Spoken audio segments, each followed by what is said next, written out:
Be bum bum bum bum bum. Shimano.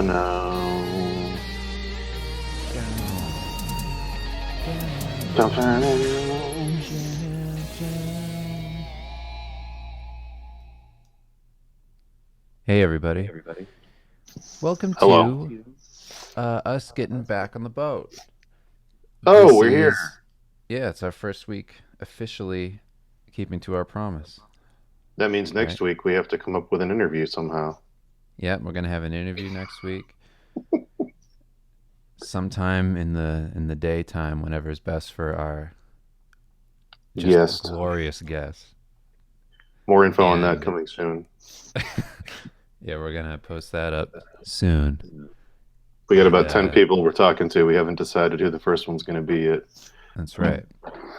So, as we mentioned in the last little stream we did, we're going to go over our goals. And if you didn't see that, let me We can just review. briefly, before we play some triumphant music, say that we're doing a challenge with each other. And anyone else who wants to join. Anybody. Yeah, we do a spreadsheet. We break down what we're doing for the week. We get points. We try and beat each other, try and save each other's lives. That's the point. Hmm. All right. So, without further ado, let's get into it. Welcome to the Gauntlet of Goals, the thing I was just telling you about.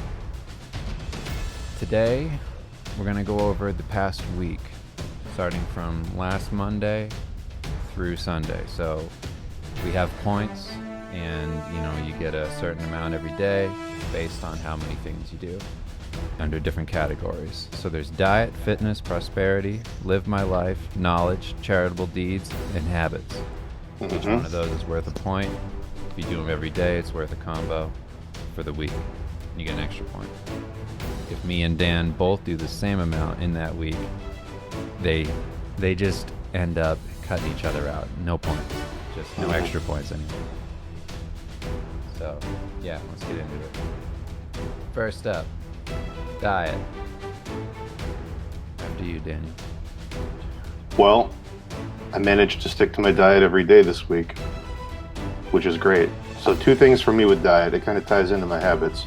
I can only eat certain things on my diet. I have to put salt in my diet until I'm done with the doxycycline from the pneumonia. So my weight is still kind of, I'm not sure where it is because of the water weight. But next week I'm off salt again, so that's good. But still, my diet is pretty much chicken, lean ground beef, salads, fruits, nuts, yogurt, things like that. I don't have any like carbs. I don't have any fried stuff. I don't have any junk food. I have very little dairy because it usually makes me sick anyway. But yeah, I stuck to my diet every day this week, and I try to eat 5 meals a day. That's what my trainer wants me to do. So that's kind of part of my diet, part of my habits. Managed to do that every day. So got that done. How'd you do, Dave? You got 7 points. It's pretty Got good. 7 points right there. Well, I also got 7 points for diet. Oh, shit. I didn't eat any sugars or carbs the whole week. Just cut them out completely. Well, that's also like bad carbs. I did have carbs from stuff like fruit and vegetables. But yeah, stuck to my diet the whole time. Felt really good. Had a lot of energy. Didn't fall off. It's weird how long a week is when you keep track of it. Yeah, it is. That's what I've noticed in this challenge so far. You can get a lot more done in a week than you're used to if you keep track of it. You're like, whoa, we've only been doing this for a week. Yeah, It's crazy. it's pretty crazy. So 7 points for me. All right. Next up, fitness. It's another 7 points for me. I managed to do at least an hour of exercise, sometimes two, every day this week. Saw my trainer 3 times, like I do every week. And then on the off days, the days I saw my trainer, I also put in a bonus walk. So that was the 2 hour days. My off days, I did a long walk down to Newport around the mansions a couple times. That was a lot of fun. Went and found this cool new beach where you can take dogs. That was cool. Walked around my neighborhood a couple times. That was good. Did some set a new personal best for some deadlifting at the gym, even though I've got the pneumonia. That was good. Did some of the rowing machine is like my new favorite because it makes my back feel great. Did some of that. So every day this week, got that fitness in. How about you? I didn't do every day this week, which is a problem. I only got 4 points for the week. I missed 3 days. I didn't want to do that. And, obviously it's my fault, and I'm disappointed in myself. The days that I did work out, they were good. I did some very beautiful hot yoga for one of the days. Very solid day. And that's a sweaty place. That hot Very yoga. sweaty place. I've never heard Dave more tired than when he calls me after hot yoga. It sounds like he's in another world. You don't think it's going to be that bad just because of, it being yoga? But then it ends up being, this one lady there who makes you do, actual workouts in between, the yoga. Oh, that's brutal. And it's really intense. So anyways, I only got 4 points. Everything else that I did in the other days was body weight exercises, which was good. I feel good. I just need to step it up, because if I don't try and do better, I'm definitely going to lose the love. And if Kim starts recording her points again, she's going to beat both of us. Jack Trader, thank you for the sub, Jack Trader. We love you. Jack Trader, I just blew a kiss to you. Thank you. All right, next up, prosperity. I didn't get every day this week. I did get 6 days. The Monday, I can't remember why, because I didn't know we were going to be doing notes until later in the week. I have notes on every day, but Wednesday forward. Monday, I want to say, that's why. We both had that day. It was weird. I knew what it was. I know what it is now. We found the dead mice in my apartment, and I had the cleaners come in and basically nuke everything and clean absolutely everything, because I just got past pneumonia and I still have no immune system. I'm on tons of medication, and mice, it's the winter, it's New England, they come in. The second I found out that there was possibly dead mice around here and those have bacteria, I had cleaners come in and destroy my whole apartment, clean absolutely everything. So Monday I couldn't work because I wasn't here. I wasn't allowed to be here because they were doing all that. So I didn't get any work. Didn't get any work done. But every other day of the week, got it done. Yep, I same thing. Every day but Monday, I got a ton of work done. It was actually a super productive week outside of that one day. Next week, flush. There's no way I'm fucking around next week. That's Not fun. after seeing the results. Worked on some script stuff we can't talk about. Did some freelance, which is weird because I haven't done freelance in a while. Worked on some book 3 stuff. It was good. It was a good week. Yeah, real good. Next up, live my life. I lived my life every goddamn day this week, which is crazy because that was one of the big categories that I was hoping to get more in. I looked at some houses in Barrington. I looked at some properties. I went down to this place called Carousel Park. It is this giant old Victorian carousel that's on the beach near this cliff. It was super cool. What else did I do? Let's go through here. Days where I have notes. I went down to Marble House, checked out the tea house in the back, set up plans for the weekend, tried some new coffee places, hung out in Newport. That was cool. Hung out with my neighbors who got a new puppy. It's a little black lab. Went down to Newport again, saw Castle Hill, which was dope. Went for a walk in the woods, found an old graveyard that was out in the woods that my trainer had told me was out there. That was super cool. Took some spooky photos, made some plans to go out with people, then one of them got pneumonia, so I went, I'm not catching that again, and didn't go out, but I still went for the walk, so it counts. But I lived my life every day this week. Did something that wasn't work-related every day. I live my life every day except for Monday. I went skateboarding with my dog for a while. That started out the week slow. Took my wife out to dinner for 2 of the days and spent some time hanging out, having fun.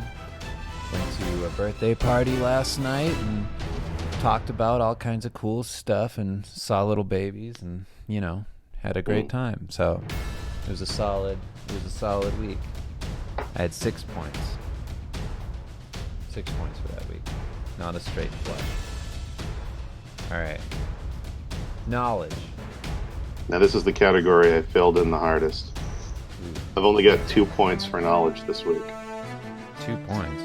Only 2. Brutal. I know. This was my blind spot. I learned how to make stained glass. I read a whole huge selection of articles. I read about, I'm going to say, 6 hours of articles. and looked at a bunch of diagrams and videos on how to make stained glass. I learned all the steps that are involved, all the materials that are involved, all the processes, how to manipulate the color and the light to make it look the way it does in cathedrals. I'm talking like classic church stained glass, not like the not the Tiffany stuff that's just flat shapes. That was what I was considering to be the new hobby I learned this year because I really want to get into it. Unfortunately, I learned that to do it the proper way, you need a kiln, and there's no way I'm going to get a kiln in my apartment. So I either have to find somewhere that has one that I can use and transport glass around, or find a new hobby. But I did learn how to do it. It's a lot easier than I thought it was. It's just very, very meticulous. There's lots of steps you have to follow in order or the whole thing gets fucked up. You also work with lead, so maybe I can do that, get some dope poisoning. And then the other day that I got some knowledge was hung out with my trainer after a workout, and I told him to tell me all about when him and the group of soldiers he was with during the Iraq invasion took this bridge, because he's always told me about this bridge they took with him and his guys in General Mattis, and he said it's a long story, I don't have time, and I was like, today's the day you're telling me that whole thing. Told me the whole thing, broke it all down, took a couple hours, crazy fucking story, learned a lot about the war, learned a lot about him, got some new perspective on that stuff. Also learned that the rallying cry Mattis gave them when they marched into enemy fire, they weren't allowed to fire back. That was his order because there were civilians. You can't shoot back, we're just gonna take fire and run across this bridge. When his men started dying, his rallying cry was, hey diddle diddle, charge through the middle. There you go. Strong war cry. Strong war cry. How many points? 2 points for the week. 2 points for the week. Okay. Mm-hmm. I have 5 points in knowledge. I did pretty good. I have some notes, what I learned. So let me go through that. I learned about how you use a diuretic when blood starts to pool in the sac surrounding the lungs so that the fluid build up, so that when the fluid builds up, it's lessened by peeing it out from the diuretic because of the water in your blood. This allows the blood to continue to flow through the heart as the pumping slows so that it doesn't get backed up and leads to more serious issues. So, Nice. Boom, learned that one. I also finally learned how to use the dynamic color thing on the brush settings in Photoshop, finally. Right. Don't know how I went this long without using it, but it's great and gives you an awesome variety when you're painting, and I enjoyed that a lot. So I learned that. Those are my big notes. The other stuff is little things that I learned here and there, but I won't get into that. I wanted to give you the highlights. Mm-hmm. 5 days. Next up, and we're almost at the end. Charitable deeds / did something for someone I love. Again, this would have been a straight flush if it wasn't for Monday, not having my apartment here and having to just drive around while they cleaned everything. I got 6 points instead of 7. I did stuff for someone I loved or a good deed every day this week. Every day. My friends are about to have a kid. They got a house they're working on. I said, you know what I'm going to do? I'm going to call my friend who's a contractor. I'm going to give him some money on the DL and hire him to fix their shit because they don't have time. There you go. Great deed. Great deed done. After that, I called my dad. Barely ever talk to my dad. He's getting eye surgery. Could be blind for the rest of his life if it doesn't go south. I called him, had a heart-to-heart conversation. Something we never do. Good deed. Wow. Donated puppy stuff to my neighbors who got the new puppy. They were like, are you kidding me? This is a free crate and a free playpen and some toys. And I was like, yeah, technically this is stuff I could have thrown away because I don't need it anymore. But here's a good deed. You can have it for free. Puppy sat for them when they had to go get something. Good deed. A woman at the dog park had to leave for an emergency and she couldn't get her dog to come when she called. And I said, I got this. You go take care of your stuff. I'll wait here with the dog until you come back. Great deed. Took 2 hours for her to come back, the bitch. That stupid bitch. Planning a secret birthday party for my mom when she gets back because she's been in Cincinnati with my dad while he gets his eye surgery for 2 weeks. She missed her birthday. She didn't get to celebrate it because I had pneumonia and all this other stuff was going on. Planning a birthday for my mom when she gets back because she deserves a goddamn birthday. Also made them a lasagna to come home to and put it in the fridge because they were complaining about how bad the hotel food was. Made a homemade lasagna, put it all together.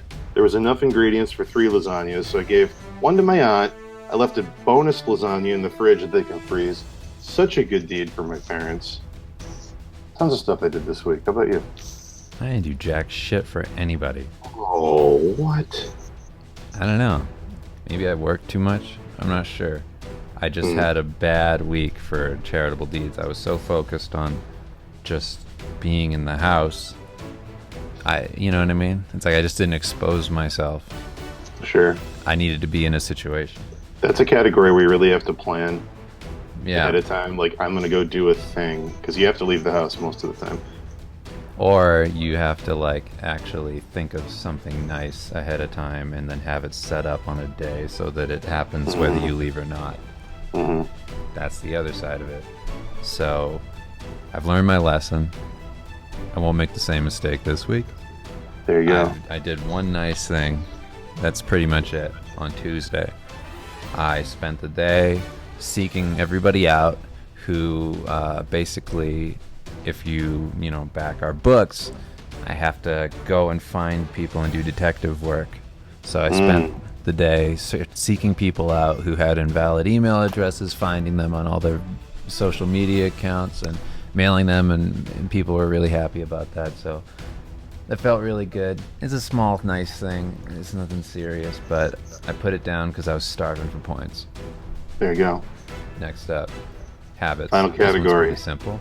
habits. My personal rule for me taking a point on habits is that I have to do two or more of my list of habits every day. If I do at least two, I'll take a point. If I do more than two, still 1 point, but I'm trying to do as many as I can. The stuff I'm trying to work on: stop taking on work I don't need. Stop ordering food unless it's on weekends. And if I do, only diet safe food. Stop buying so much coffee, make it instead. Reinforce the habit of eating 5 or 6 times a day, and clean every day before bed so that mess and clutter don't happen anymore. Now then, I managed to clean every single day before bed. That was great. I ate 5 or 6 times every single day. I did buy coffee 3 days of the week, so I'm still working on that one. Didn't order any food. That was good. And I got offered some work that I didn't need, and I actually gave it to a friend. So there you go. Okay. Well, for me, when it comes to habitual living, I have pretty much been perfect for a long time, so I didn't really need Wow. to do anything new except for add in the new gauntlet of goals as a habit that I want to get into. And as things go, I want to incorporate all of these new things into my life. But, you know, I'm fucking dope, dog. So I already did shit. Final tally. Final tally. Dave, 36. Me, 42. 36 to 42. For real? For real. No It was a lot projects closer completed. than I thought it No, would be. no books read. No new Yeah, we didn't experience. do any of the bonuses. Tragedies. Yeah, none of those applied this week. So there you go. Slim victory, but I'll take it. And we'll see how next week goes. We don't have Kim's final numbers yet. From the looks of it, she's going to beat both of us. But yeah, Just say Kim annihilated us. yeah, yeah. I think Kim's a Kim little has too like good. 70 points. But yeah. 7. So What? here we go. So now to get into the drawing. Thanks We get for to take less sticking with time us. when we do this next week. That was a whole half hour.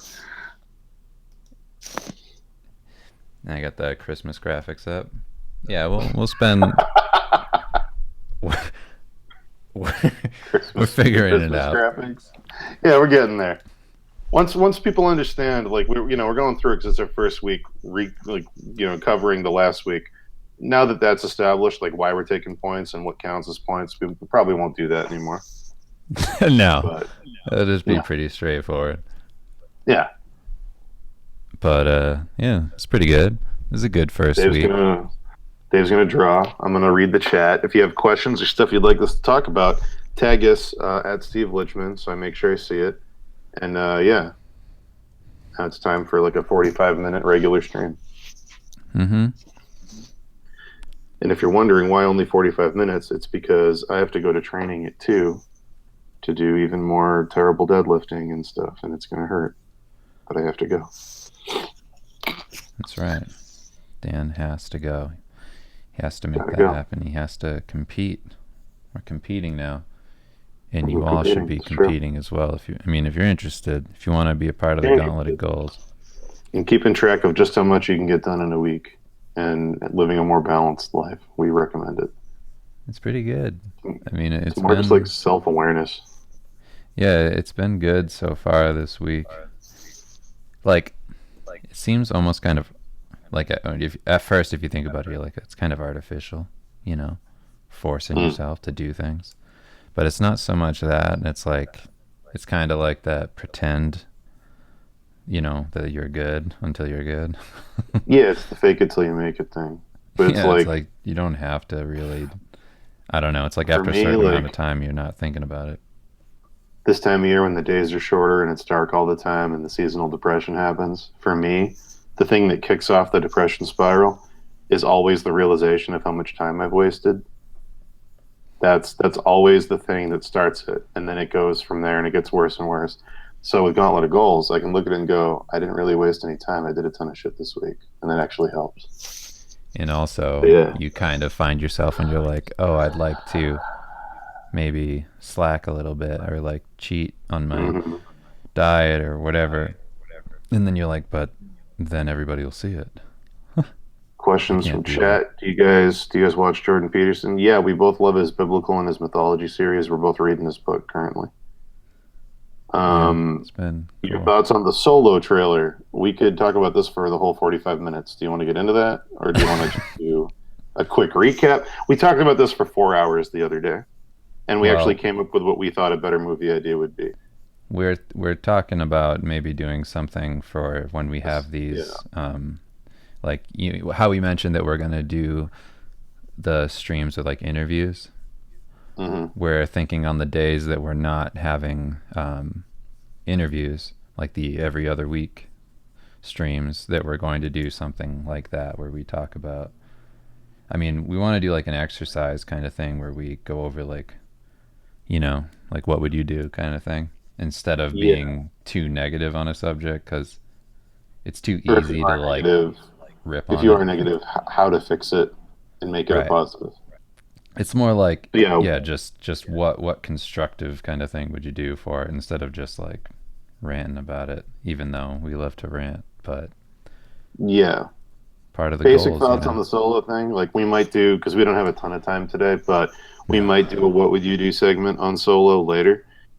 Basic thoughts on it is none of it makes any sense with the established movies that already exist. Like you get a sense of who he is from episode 4, 5, 6. The good ones, the super good ones, and then this looks like it has nothing to do with any of that. It doesn't make any sense to me at all. The actor looks like he's going to do a really bad job. So I'm like, I've read all the articles about Disney thinking it's going to bomb, and I'm actually very interested to see how bad it is because I think Disney should probably do some course correction with that IP. And I'm wondering if this is going to be the thing that makes them go, oh, and take a step back because, like, it looks like this might be the one. But yeah. Yeah, I more or less just went back and watched like a highlight reel of Han Solo stuff from the old movies, and then I was Hmm. like, yeah, that's why I was thinking it's not too great. I never got the impression that he wanted to be the best pilot in the universe, and that might just be something he says that they put in there. I don't know, but we'll probably do something more with it. Talk How much are you lifting, Dan? I talk actually some don't shit. know because my trainer does not tell me. Every week he puts more weight on when I do stuff, and he tells me that he doesn't tell people numbers because people freak out about numbers too much.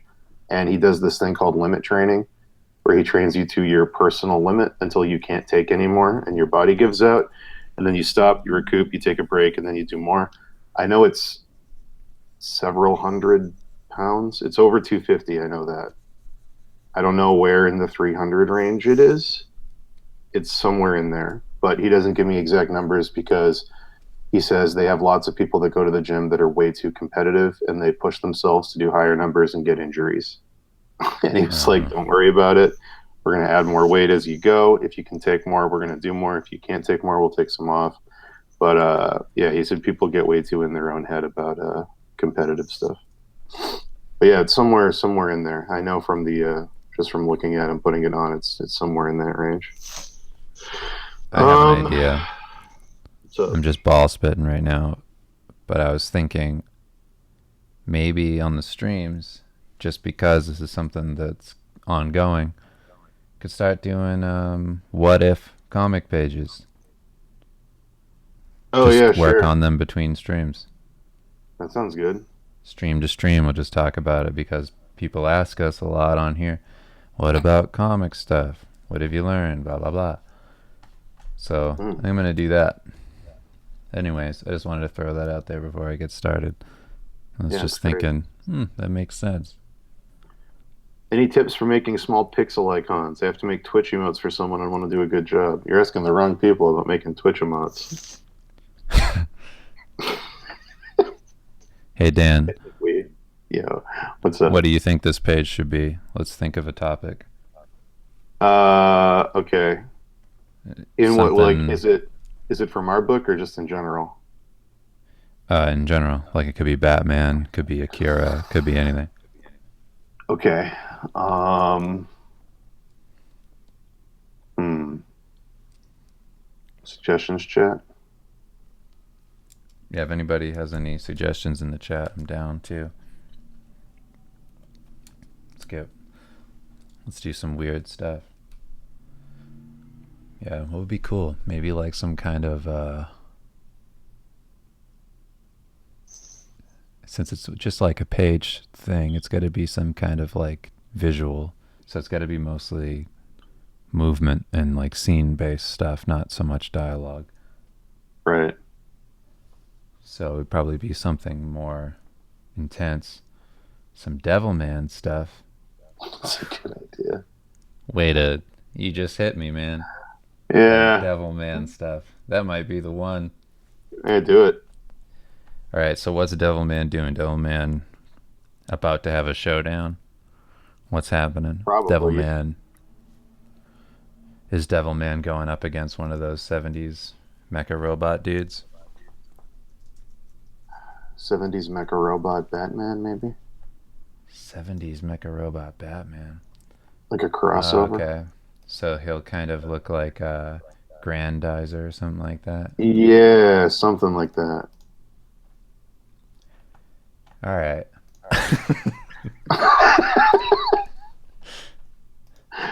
How do you guys study? I hear all the time that you have to work hard and study, but I don't have a clue how to study. So basically, study should always be secondary. I think we talk about this a lot on here. The mistake people usually make is that they make the studies the primary thing, where they just do studies and then they have hundreds of studies they've done, and they go, "Why is my work not getting better? I study all the time." The thing you got to do is do studies that apply to your work and then actually apply them to your work. So the idea being, if you want to do a lot of D&D stuff or knights and things like that, fantasy art, you should be studying armor, you should be studying medieval design, you should be studying, that kind of stuff, and then applying it to your work. So before you, if you know you're going to do a knight character, for example, for like Dungeons and Dragons as a job, draw your character first. Don't study first. Draw your design. Come up with a design that you like from your head, and then go do studies of the elements that are in your design. So, for example, if you draw a knight that has armor and like some cloth barding and like this, cool weapon like a lance thing, then what you can do is go study cloth for the barding. Go look for similar armor to the armor he's wearing. Study that. And then when you do those studies, you immediately go back to your piece and you apply the stuff you learned. You reference your studies and you look at how the metal looks, you look at the textures, how the light's working, what makes the materials feel the way they do, and you apply those relevant studies to your work. Don't do study, there's free for like freebie studies where they just help in general, like anatomy, things like that. Just basic general studies that will make you better at drawing and doing, character art in general. But for actual applied studies to make your work better, it should be stuff from the pieces you're doing in your portfolio that you're reinforcing with studies. Still lives are another freebie. Set up a still life. You learn how to draw, you learn color, you learn realism, you learn light. But yeah, aside from general studies that help with everything, you want to do focus studies that actually are derived from the work that you're doing. Okay. Before you go any further, Yeah. what's happening in this scene? Let's plan it out. All right. Batman is hurt and wounded because Devilman beat him. but he's smiling, like Okay, in The Dark Knight so Returns. we should have like a Like looming he's devil spitting the man blood out. looking down at a silhouette. Yeah, and Batman's like hurt and like spitting the blood out of his mouth, like you beat me, Right. but you don't know what I've got up my sleeve. And then he presses the thing, and then it gets into his giant mecha Batman thing. All right, so he'll get out of it somehow. Some kind of Yeah, giant thing will fly over and knock Devilman down or something. sure. He'll have to beep, beep, beep, beep, boop, boop, press his thing. Oh no, I know. No, it's Devilman looking triumphant, and then it's a reverse shot of Batman laying on the ground, and we see Devilman over the shoulder looking down at him. Then we see a shadow get cast Yeah. over both of them, and Devilman turns around like, "Let's casting that shadow." Batman smiles and spits the blood out. Devilman It's smugly the giant. There you go. looking down at a beaten Bruce Wayne. There you go. He says, "I know your secret, Bruce Wayne." I'm Devilman. I know all of it. And then Bruce Wayne says, "You don't I'm know all Devilman. of I'm the best. I know all about you, idiot. it." Yeah, you don't know all my secrets. And then he pushes his button, and Mecha Batman comes out. Yeah, you haven't even begun to know Devilman in italics. You don't know the first thing about me, Devilman Devilman. with italics. Yeah, And then Alfred bloody in the mech suit powering it. yeah, exactly. Master Wayne, take gun. Master! The anime lines. You don't know the first thing about me, Devilman. Alright, I'm writing it down. If you knew the first thing about me, you'd know that I never work alone. And then Alfred explodes out. Except that's like primarily what Batman does is work alone. No, he's always got Alfred. Yeah, but not He's really. always like, "Alfred, analyze this stupid DNA sample." If you knew anything about me, you'd know Alfred was my best friend. Yeah. Let's make it really That's stupid. great. That's great. And that he's right Know there. anything about being alone, it's that you're never truly alone. If you know anything about having dead parents, you know you get adopted ones right after that. Alfred! You know anything about me being rich, you know that I have a butler. Yeah, if you know Foolish anything about me Devilman. being If you rich, knew you'd know anything, I have a. if you, yeah, foolish Devilman. If you knew anything about being rich, you'd know I have a butler. And then You Master know I have a Wayne. butler and closest confidant and best friend. Alfred! Yeah, let's do that. Oh, yeah, it's great. Dan, for how long do you exercise? Are you feeling steady progress regarding body weight loss and strength increase?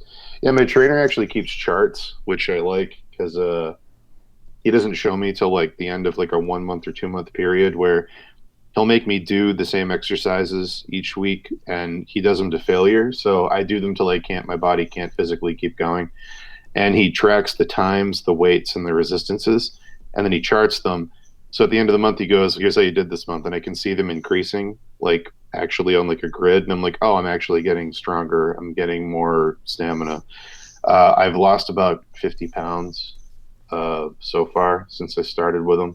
I'm trying to kick that. I mean, like it's good, but it's not as good as it could have been. I could have lost 150 by now, but I'm trying Right, to. enough about your new life and Yeah, get back to all right. Devilman. So Answering questions. I know. The end of this though, The answer where is yes. Alfred's I'm feeling progress. where Alfred's in the suit. This is Yeah. the end of the page. So it's gonna go like this. First shot, we're looking at Devilman. He's looking down at Bruce Wayne. Then we have the shot of Bruce Wayne on the ground. He's looking back and he goes, "You don't know the first thing about me, Devilman. If you knew anything about being rich, you know I have a butler, closest confidant, and best friend." And he goes, "Alfred!" And then we show the city and we show the mech suit. And then the last panel is like Evangelion, like Alfred in the suit with blood dripping or whatever. Maybe he's just in the suit. What's he going to say? There's got to be a monitor with a target with Devilman on it. Yeah. Something What like should he that. say? Um, hmm. Something about for Bruce's father would be so proud, or you finally learned to love Master Wayne or something. Thank God you finally learned to love Master Wayne. Learn to Thank love me, God you your finally, butler, Alfred. thank God you finally learned to trust in others, Master Wayne. Master Now, Wayne, Devilman, step aside. you're beaten, bruised, and bloody, sexy body. Master Wayne, yeah. I'll take it from here, Master Bruce, sir. Master Wayne, take the rest of the night off, Master Wayne. Gotham's in my hands tonight. Some lame dialogue. Yeah. Bruce never learned to shut the fuck up. It's up to me now. Fuck you, Bruce. As a butler, I must I've do been a anything my slave to master Master says. Bruce for no more. As a butler, I must do anything my master says, including risk my life tonight. Devilman. At the threat of my own life, I must power this mech suit. Foolish Devilman. A tuxedo is not the only suit I wear. Now die. Just him in a leather, him with like the pads on, like in the G Gundam, except it's like a tuxedo design Oh, there you go. Yeah. with like his dick Perfect. like hugged Right. by the latex.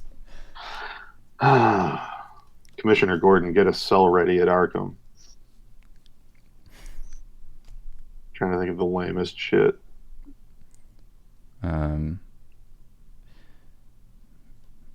Just like Master Bruce, you're gonna be well hung, a noose in his hands. Master Bruce, get on your feet and take your well hung body out of this place. Allow me, your butler Alfred, to handle it from here.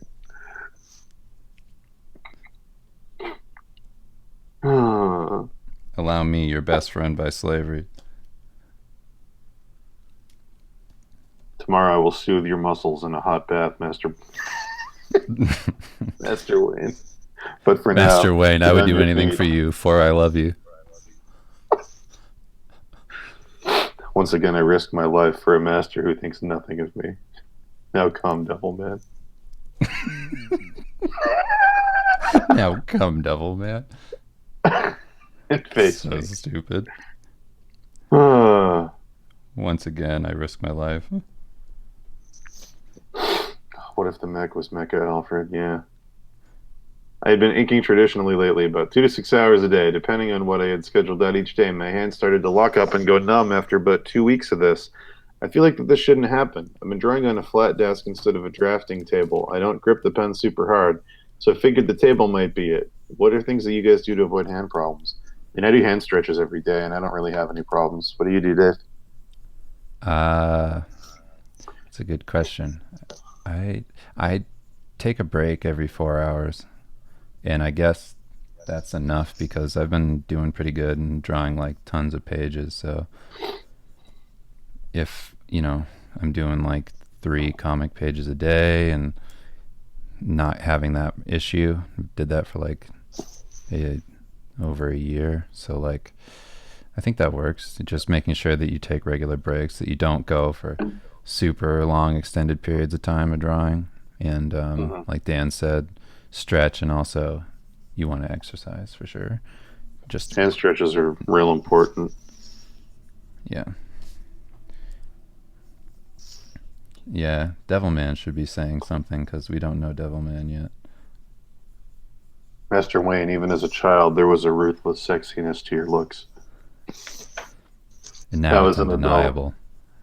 Yeah. Now as an adult, it's undeniable. Wow, what I Is it? wouldn't give for a body like that. My life. Yeah. What I wouldn't give, including my eternal bet. soul. Come, Devilman. Yeah. I bet you wonder what a man like me would give for such a body, Devilman. My life.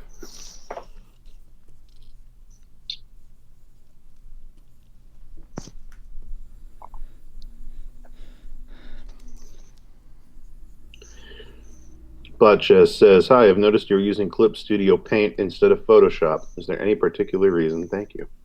I like the way you can draw on this. It's I think in my opinion, it's just infinitely better to draw in this program than it is to draw in Photoshop. I really don't enjoy drawing in Photoshop at all.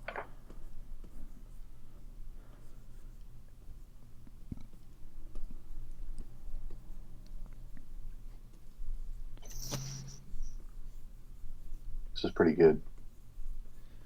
You don't know pain, Batman. You don't know what it's like to be the Devilman. Yeah. But I'll show you. Tell me, Mr. Wayne, do you know what it's like to have a devil inside you? More than you know, Devilman. Now let's team up. Let's team up and fight the one who took our parents. Yeah. The Jester. Chester. It's the lamest.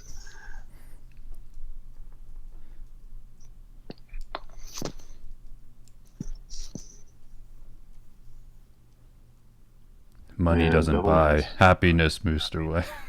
Mr. Wayne. That might be true. But it'll buy your casket. It buys revenge.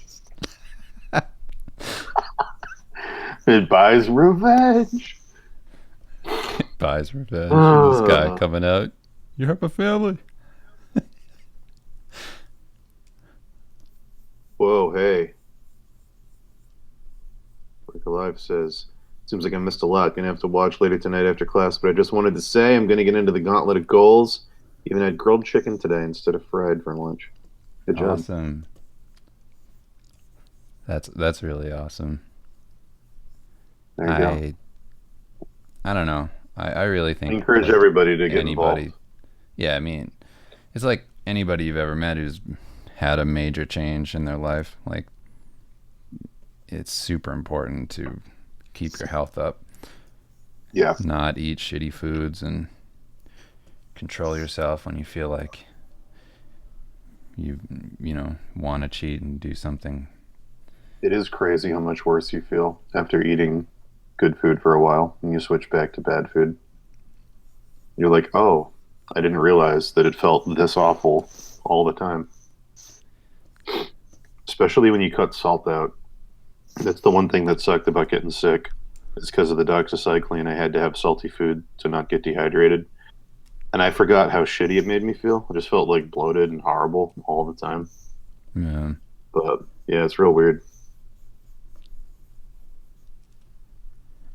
I like this. Rong says, what's your collective thoughts on God and the like? No homo. I think God's gay. Yeah, there you go. No homo. Oh, what the hell? What's your collective thoughts on God? That's a great question. Fantastic question.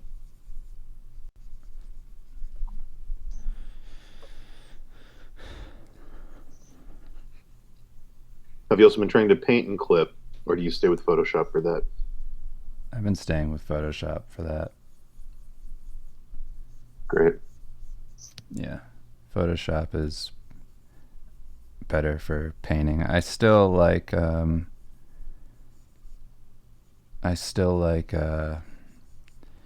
Photoshop's like brushes and things, but I would rather it feel like it does in Clip Studio, where it feels like I'm actually drawing on paper.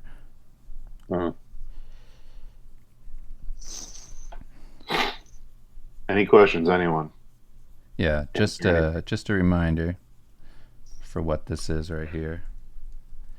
This will be going on in further streams. The Devilman versus Mecha Batman comic is going to be huge. Yeah. It's going to be a perfect addition to any Batman collector. It's a collection, right? It's going to be great. And yeah, it's going to be a big deal. Batman's running out of ideas, so we're here to refresh it. Yeah. Let's bring in that 70s mecha suit and Devilman, obviously. I can't believe Devilman's come back. It's incredible. How's he come back?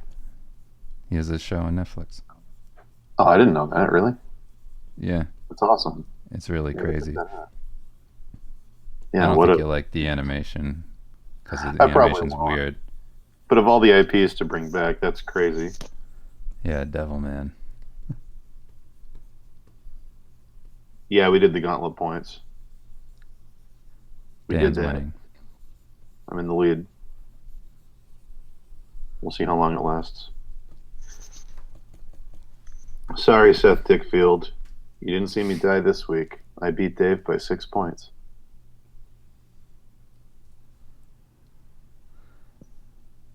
Yeah. So, working out the page right now. Where'd you get all Working those out the Japanese page. brushes for clips? Says Sam Carr. You can get it from their little like library. You can. Yeah, they have it on their store thing. I don't know what you'd call it, but you can access it, and yeah, it's pretty simple. You just download them to your thing, and you can implement them. Zach Cossey says, when are we going to see I don't more of know. your You work, didn't Dan? log 'em in? When I do more. I've been coloring our books for 2.5 years now, so I haven't really been doing any freelance because that's been my full-time job. But yeah, if I do more freelance, you'll see more stuff.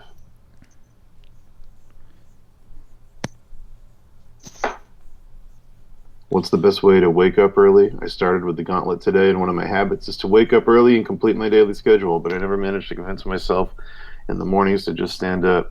I mean, a big part of it is going to bed at a good time, so you're not super tired in the morning. Another part of it is eating good, so you don't wake up feeling that like hungover, I ate shitty food feeling. And a third part of it is just forcing yourself to get out of bed. Because you can. You're choosing not to, but you can. Yeah, it's more or less like, what's your motivation? I think, like to me, that's kind of what it is. Because if nobody's like that's why I like doing things like this, like the gauntlet thing, where because there's an extra reason to do it, I feel more motivated to do it. Where it's kind of, I don't know, it's simple to just be like, yeah, I don't have to do anything. Nobody's watching me. Who cares? But yeah, if you feel like you have obligations or somebody that's holding you to something, then it's a little easier to do those things. But I mean, you could do the dumb thing of like get a really loud alarm and put it in another room or across the room so you have to get out of bed to shut it off, I guess. But it's yeah, more I've about done like that. just making yourself get up. Yeah, it's just saying, I'm not going to do that anymore. Yeah. I was thinking of doing a series of designs based off my friend, and I was wondering what Bloodborne would look like in the Deep South Bayou setting. How many designs do you think I should do if I wanted to get it shared a bunch?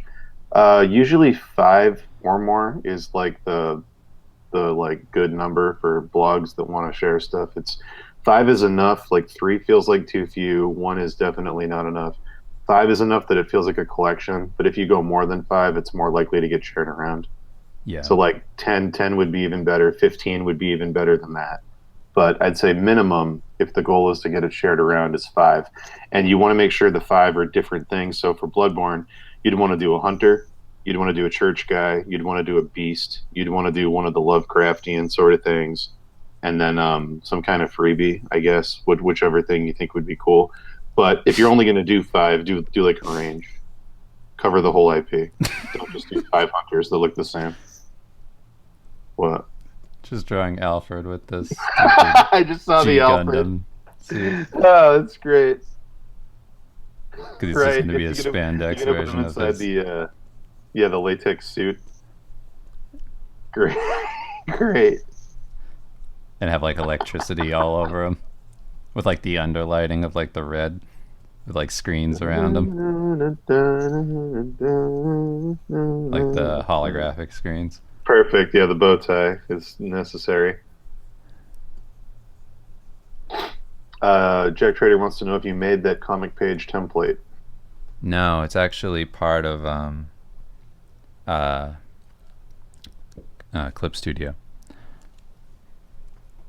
But if you're wondering, this is what I do generally when I'm thumbing out comic pages. Stuff like this. Let's see. Anton says, I want to help my art friends get into commissions, but they keep being demotivated by the commission job specs being not what they would want to do.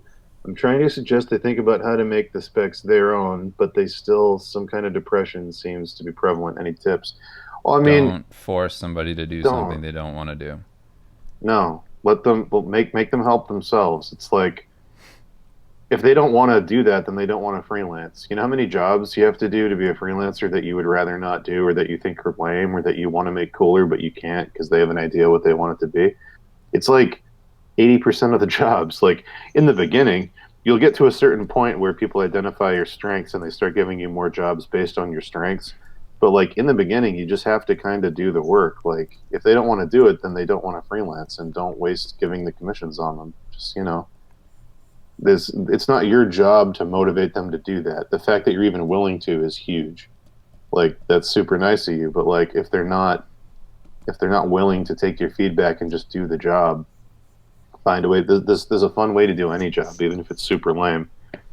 But Hmm. like, yeah, if they don't want to do it, they don't want to do it. Sorry you're going through that though. That's super frustrating.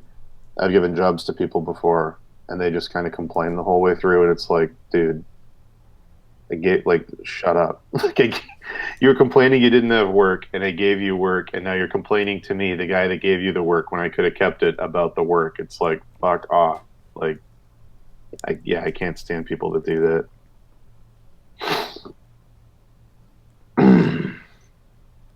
How to deal with fear of lonely death.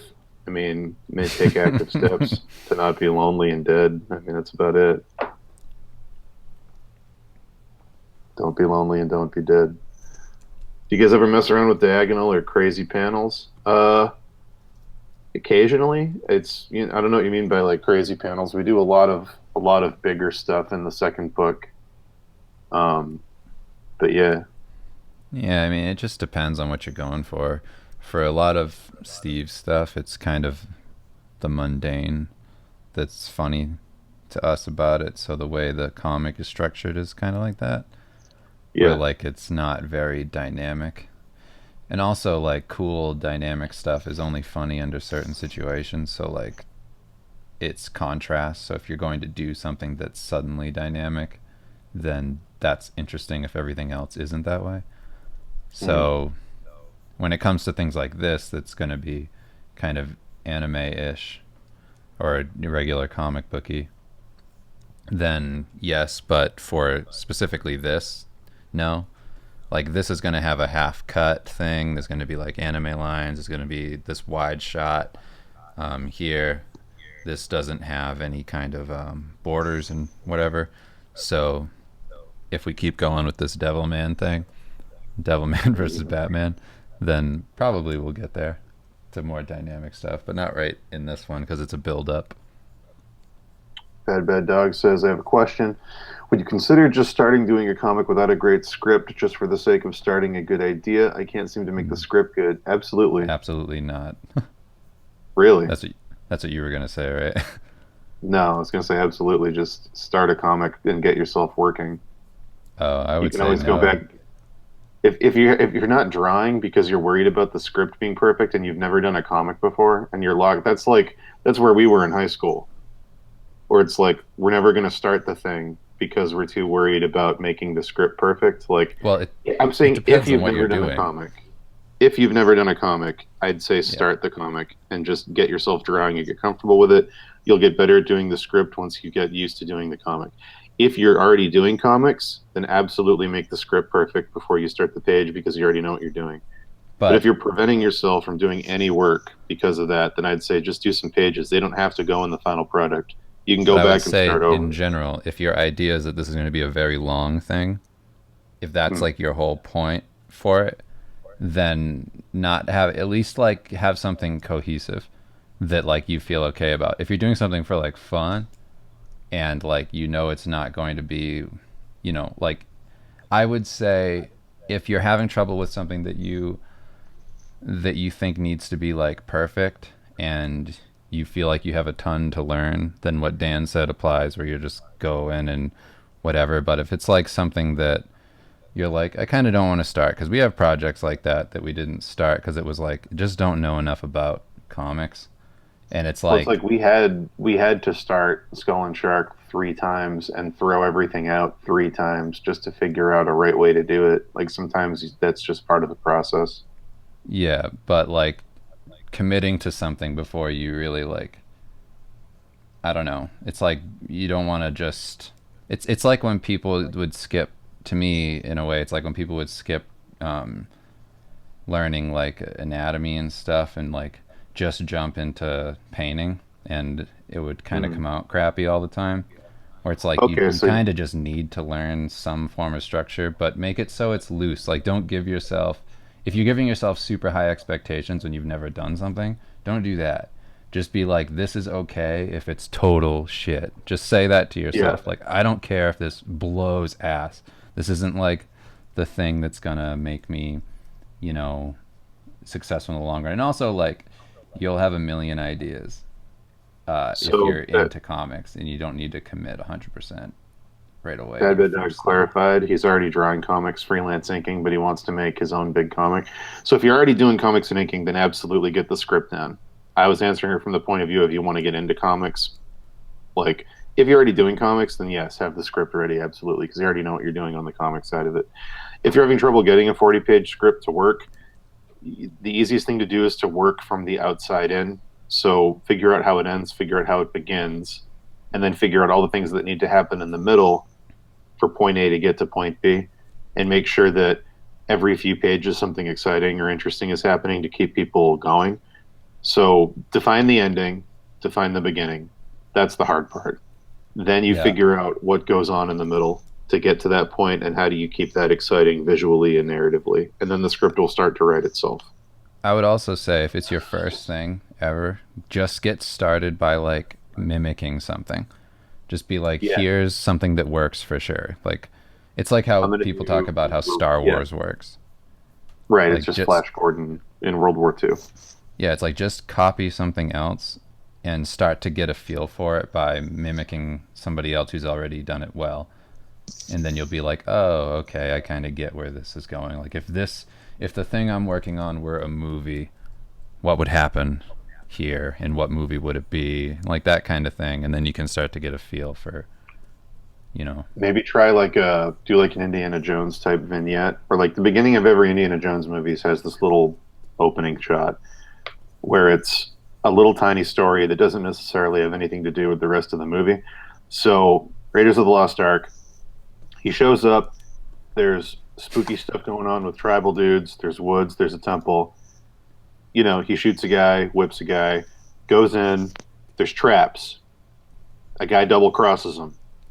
He goes swings across the gap. He finds a mystical room full of traps with a treasure.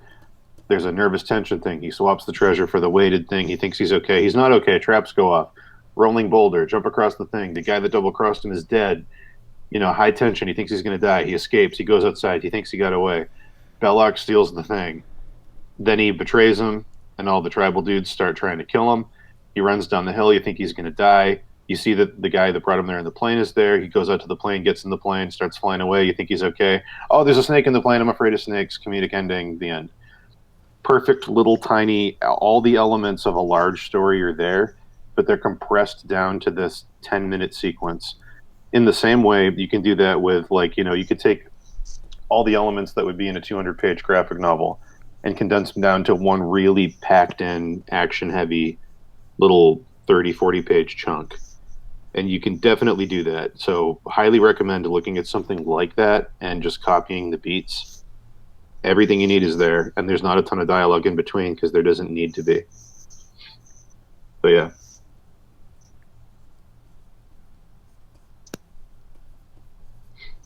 Um, I also recommend oh, explaining your story to somebody and having them ask you questions about it. yeah, so they find the blind spots. Yeah, because people go like, but I don't understand. Why does this happen? And then you'll go, oh, okay. I didn't give enough information or too much information or whatever. That stuff's helpful. How do you decide on panel size and shot framing for scripted scenes? It depends what the script is, obviously. So like, when it comes to something like this, just because it's open, we have these back and forth scenes, and I'm actually making these, I don't know, more than they probably need to be size wise. But like Devilman talking to Batman, just establishing this is happening. This is a dude. You're wondering who it is. It's Batman, so that's another small one. Then there's the like, if you knew anything about being rich, you'd know I have a butler.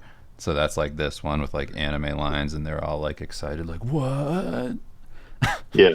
And then the bigger shot with the dramatic thing is that you show like the reveal of whoa, it's Alfred in a mecha Batman suit with the city with giant, Big O. yeah, like death scythe wings. Like Mm. that's what that is. When you get to see like Devilman in the foreground here, sitting on a building a rooftop with the city, and then Alfred being cool inside of the Batman Gundam. But like it's mostly based on the like reveals and the timing and everything. It's like if you have Yeah. a shot that you want to be like dramatic, then that's usually bigger. Things that you want to put emphasis on, and then conversational stuff can be smaller, and then depending on what's revealed in the conversation will change what's in the bubbles and just things like that. This stuff to keep in mind that's pretty, I don't know. It's like think about when you're telling a story to somebody, like what's going to make somebody laugh, what's like the dramatic part, what's whatever, and then like how do you emphasize that in a conversation? Think of like how that feels and kind of convert it to like sizing on a page.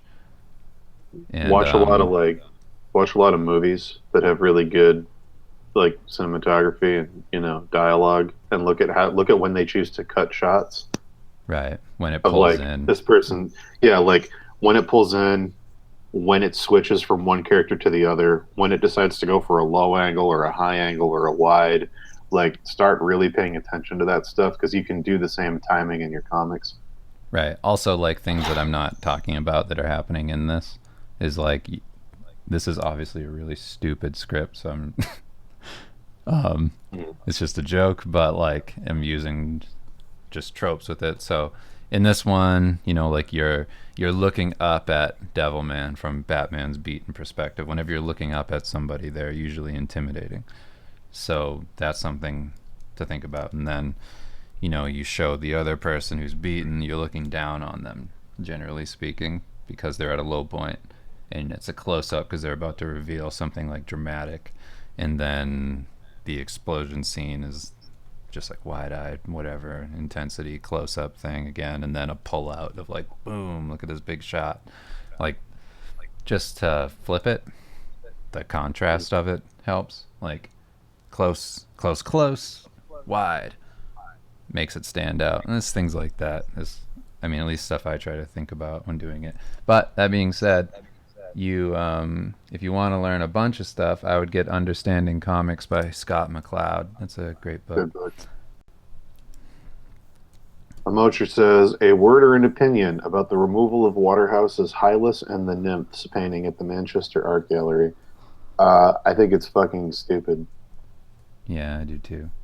I think it's needlessly politicizing a piece of art that was never intended to be political. Waterhouse wasn't about that stuff, and it's shameful and stupid. And he wanted his work to be enjoyed by people, and removing that option is dumb, and I'm completely against it. So there you go. Yeah. Yeah, I think it's just like needless. Yeah. It's also embarrassing to me. What would you do if a bunch of men going their own way, men's rights activists, put a sheet over Michelangelo's David and said, we're not looking at this till we have a conversation about guys? Yeah. Take that same reaction and apply it to this, because it's exactly the same thing.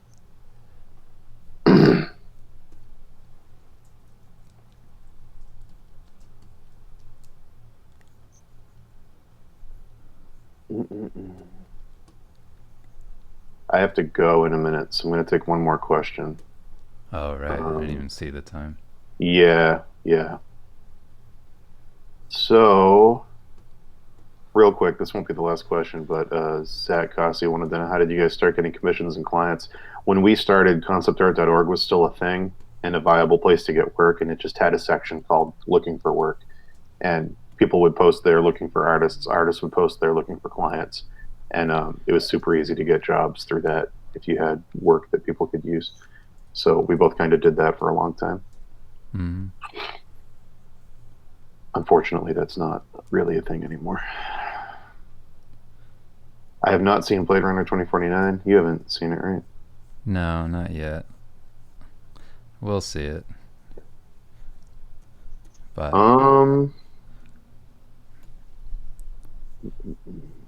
drawing dumb one-shots of Batman with enough prep, taking on various characters from fiction is a brilliant idea. Imagine Batman having Pokemon battles with Alfred, Alfred being the Pokemon. There you go. yeah, exactly. That's what I'm kind of thinking. There should be a theme for the live streams, and Yeah. I'm thinking it'd be fun to do since I really, really love doing comics, and I honestly have a hard time drawing unless it's for a comic. So like, I like having a premise or something, and this is perfect. So here's a good last question. Byfield says, "Hey Dan and Dave, did you have any individual artists that influenced your early work? If so, did you ever consciously adopt any of the characteristics of their art and apply it to your own personal work?" Absolutely. For me, it was Yoshitaka Amano, and I copied the shit out of him all the time to the point of like infringement. But like, yeah, I was like a kid, but I copied his style constantly. Um, Trying to think who else. What Joe about you? Mad. Oh yeah, Joe Mad, great. I had tons of artists. I liked Todd McFarlane, Joe Mad. I liked a ton of anime stuff. I liked a lot of the. Yeah, I really got big into like anime when I was a kid.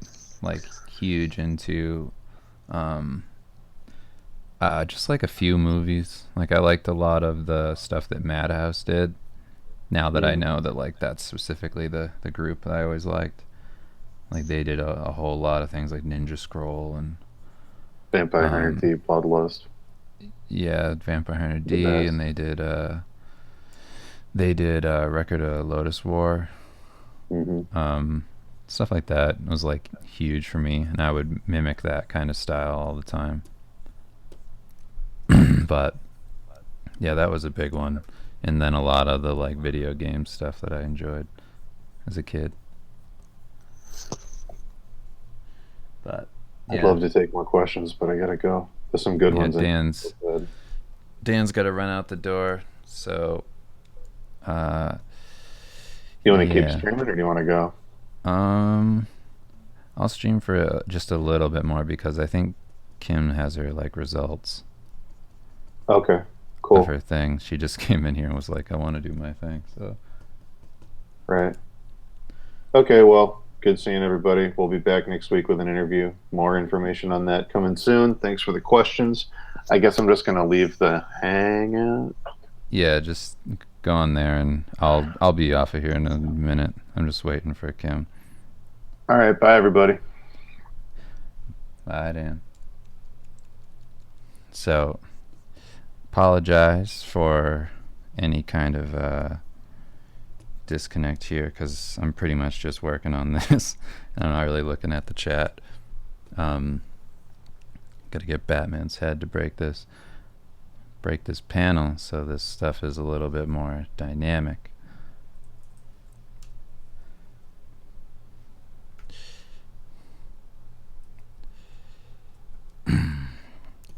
Yeah, there we go. Yeah, thanks everybody for hanging out. I can't wait to see where this stupid comic goes.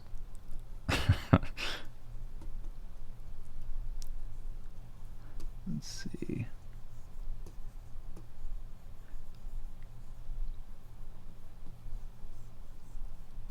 Should put on some Japanese, like 80s Japanese inspirational anime music that I can draw this to, where Batman's having his comeback after Devilman's put him down in his place.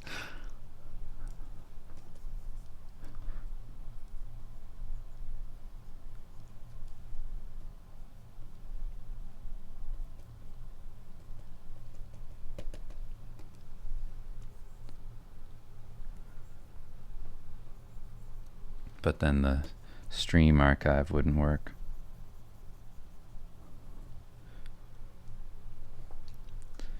It is definitely going to be raining in this shot because it has to be. So that'll be good.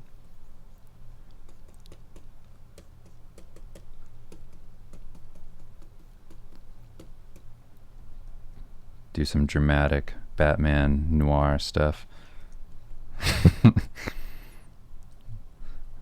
I love the juxtaposition of this stupid Devilman face with that Batman. Just real Batman and anime Devilman.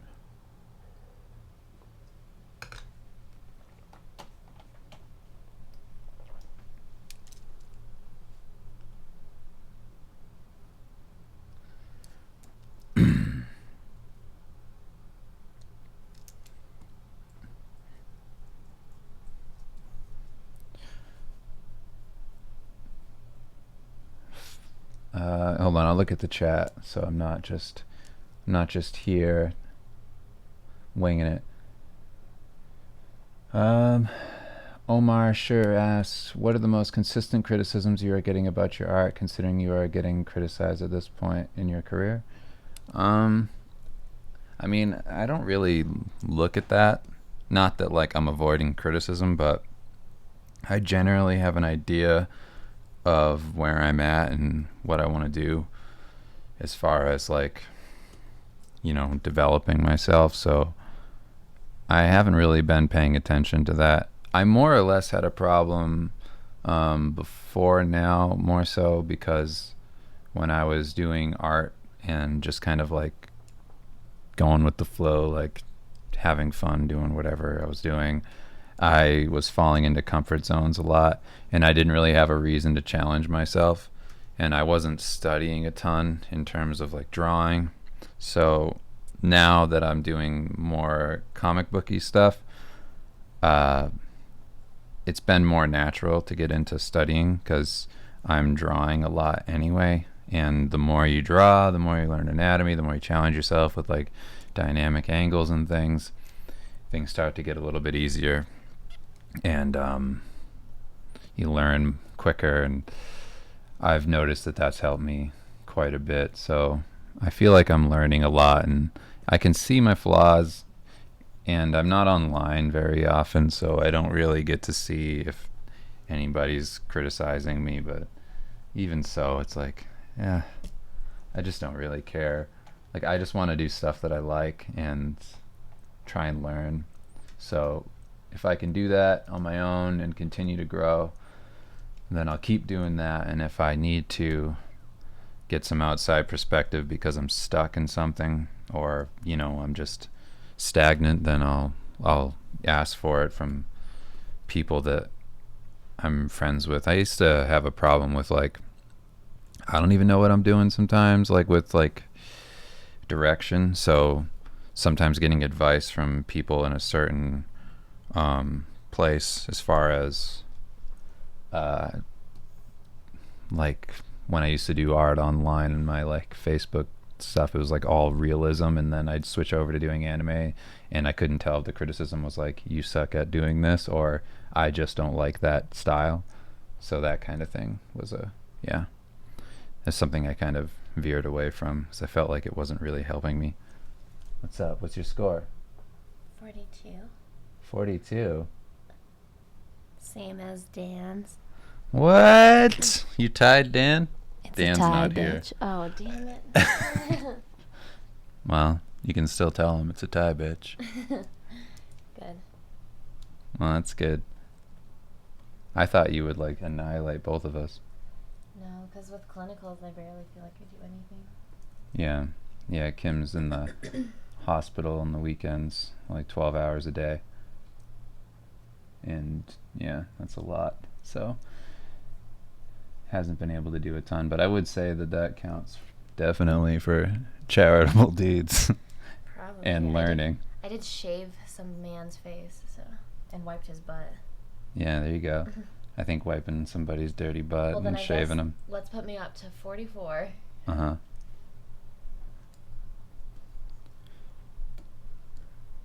And? Let's put you up to 44. Yeah, Okay, yeah. that's for each day. All right. Oh, so you didn't count those as charitable deeds? No, I don't know. I guess I should. Yeah, 100% you should. That's stuff you didn't absolutely have to do. Yeah, I know. All right, I guess I win. Yeah, you definitely win. Yeah, I mean, if I were wiping people's buttholes, I'd definitely put it up there. I'd be like, well, you know, I this did put it as weekend my I wiped a workout. butthole.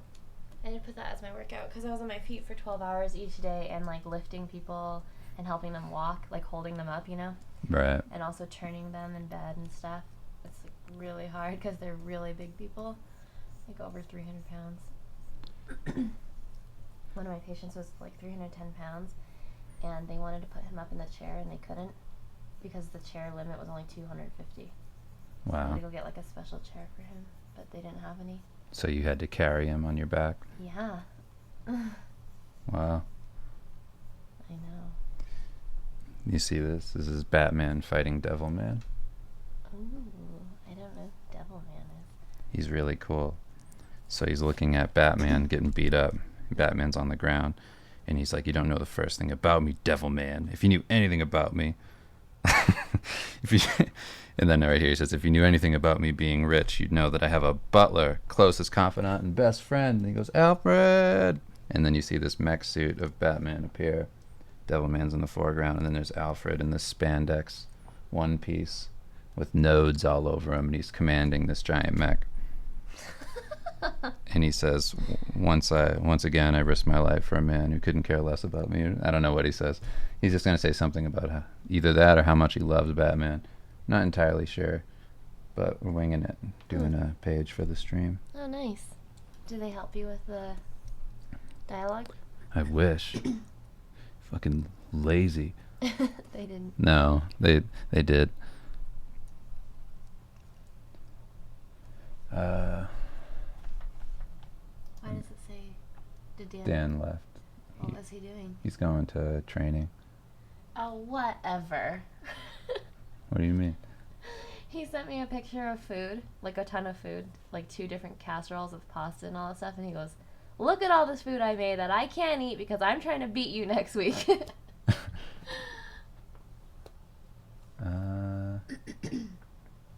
Hey Dave, do you listen to music while you work, or do you listen to more podcasts, TV shows, and stuff? I've actually been listening to a lot of music.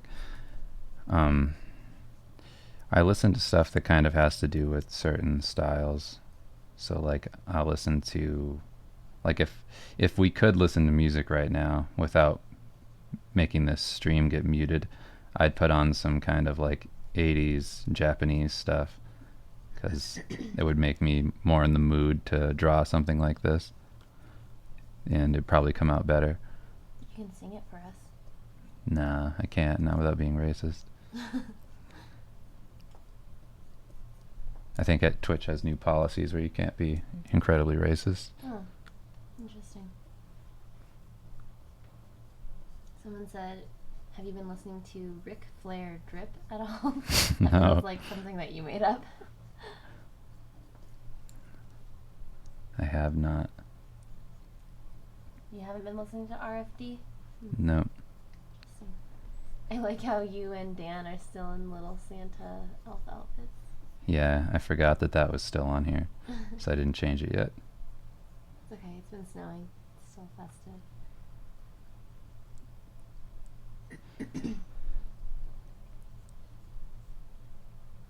I'm gonna go study. Okay. Love you. Love you. Bye. Bye. Bye, guys. Okay. Love you. Love you, Ika. Pin Shivik asks, when working on a new character concept, when you have a small grasp of what's going to look, when you have a small grasp of what it's going to look like, and you have freedom on everything, where do you start iterations? Basically, kind of feel, like the vibe of what they're going for, the kind of era, the inspiration. There's usually something to it that you can pull from. If they don't know what they're doing at all, I probably wouldn't take the job on, because a lack of direction is pretty rough.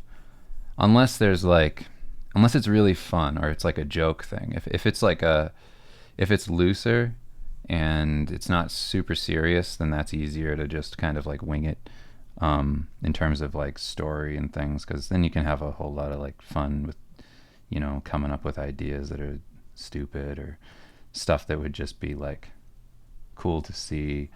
But when it comes to doing serious concept art and things, I wouldn't do that. For my own stuff, I generally have a direction of what I'm doing before I get started. So yeah, I wouldn't really take on one of those jobs.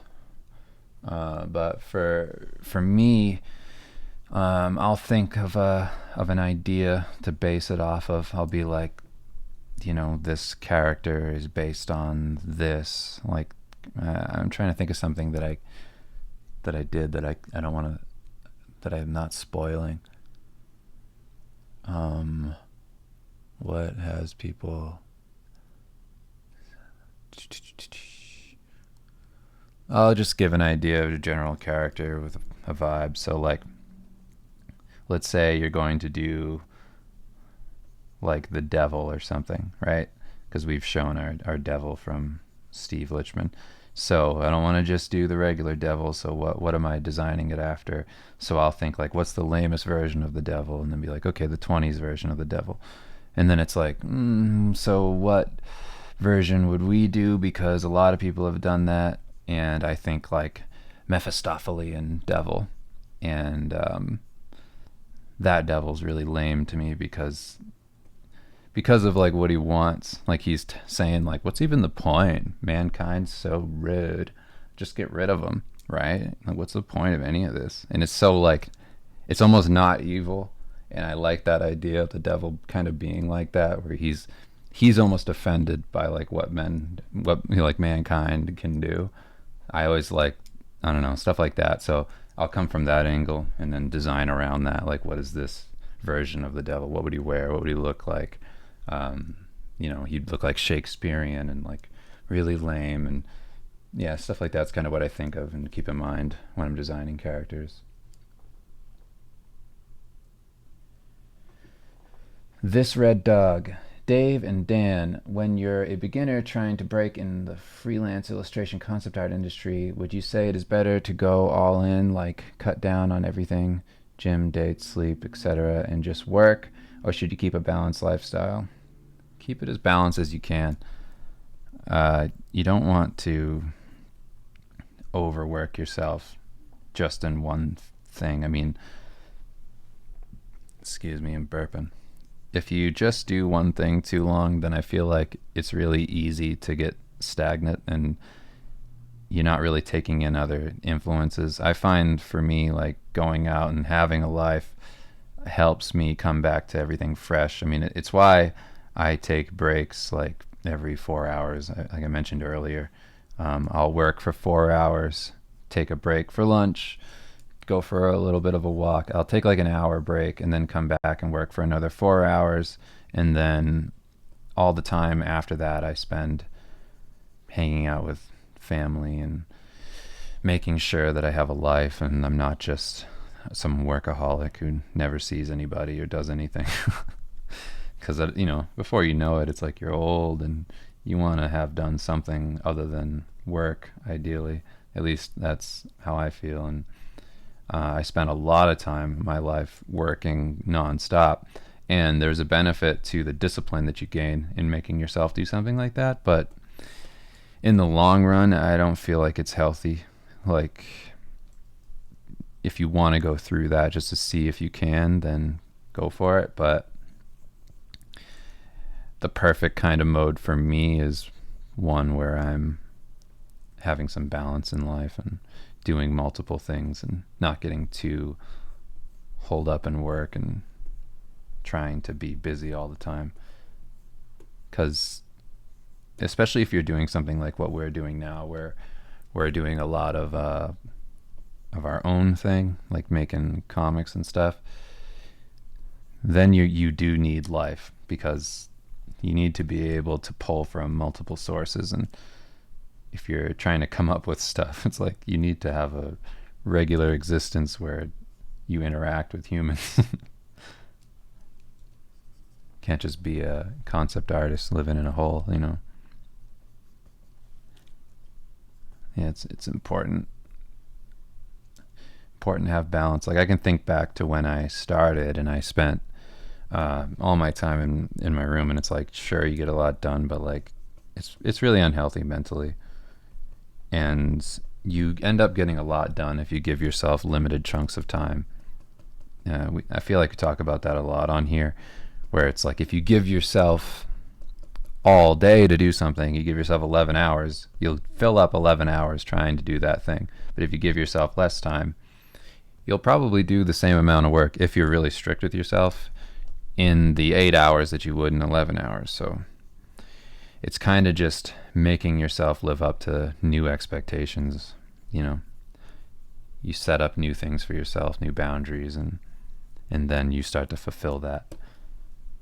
Just be really strict and just tell yourself that, like, after I'm done doing these non-stop work hours, I can do whatever I want, anything at all. And I've earned that, and I don't need to feel bad about it. It's okay. I'll keep working tomorrow. It's not the end of the world if I don't get everything done right now.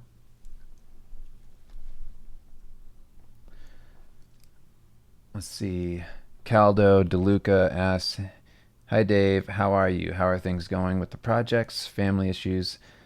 Haven't let me keep up track with you guys. Also, where's Dan? Dan just left not too long ago. He had to go train. We're doing our Gauntlet of Goals. You can watch one of our videos on demand on here to see what that's about. And we talked about that earlier. But we're in a challenge together, so we're being really strict with ourselves. We're not going overtime. And I'm going to be off here in a minute, but basically, everything's been really good. We're in the unfortunate position right now of just waiting for our printers in China to be done, and so we can get the books out to everybody, the Steve Lichman Volume 2 books and Volume 1 packages. I mean, the books themselves look really cool. The bookmarks and things, everything's coming along great. It's just a matter of having it all be done, and it's frustrating, and I know it's frustrating for everybody else, and we're just come on, when's this gonna be done? We have so many things going on that we want to be able to jump into other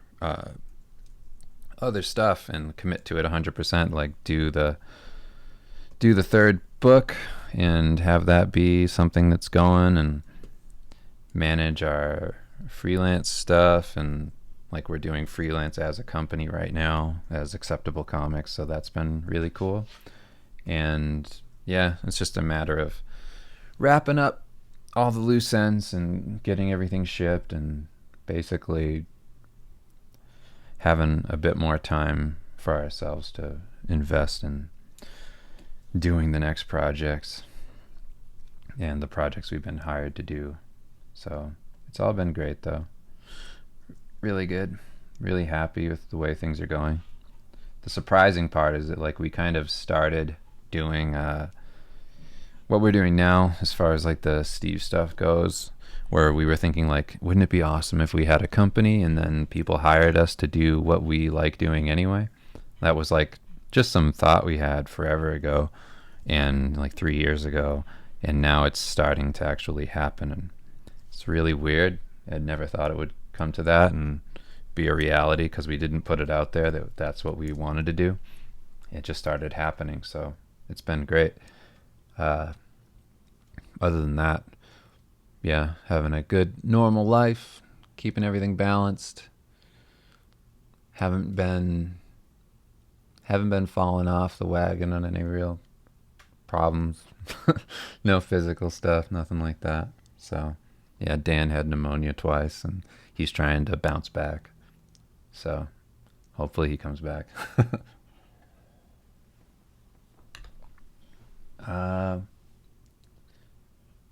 Bog Sloth. When you chose to start improving your line work, what sort of things did you do to practice? I just started doing a lot of work.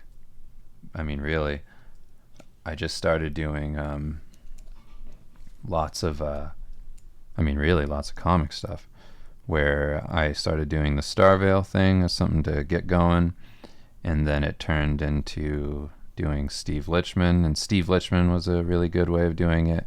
I've mentioned on here a couple times about how, like, when you're doing something that isn't taken very seriously, like Steve, it's easier to do shitty lines because you feel like you're not being held to as high a standard as you would be if you're doing something that's supposed to be cool, or like taken seriously. Because when you're doing something that's supposed to be taken seriously, it's judged like that, so it can be extra bad if it's bad, because you're like, oh, that doesn't look very good, and like I'm supposed to take this scene as if it's dramatic or whatever, and it's not. It's falling because it doesn't really work structurally, and the drawings stink.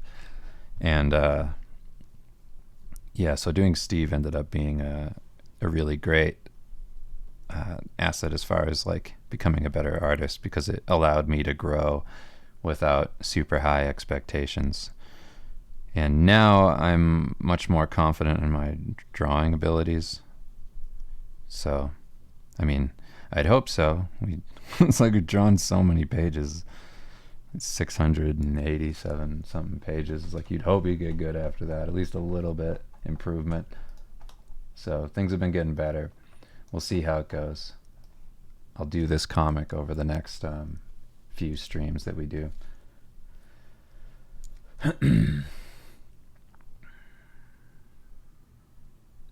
Nicholas, no, we did not reveal what secret project we were hired to write. We did not. Hopefully we'll be able to show it soon. Zach, so you do the line art and Dan does the colors.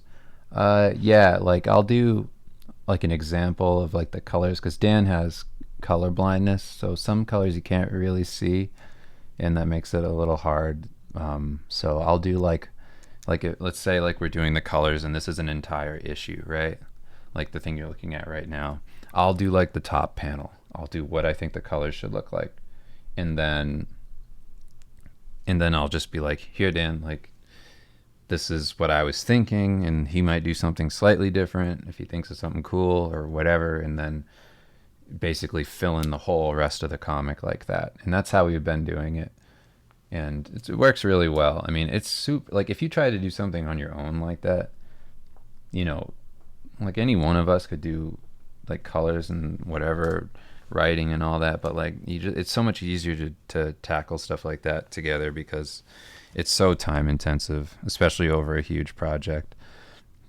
And you don't want to go into it without a plan where you're just like dividing up some work, because otherwise it's insane. It's just so much effort. But yeah.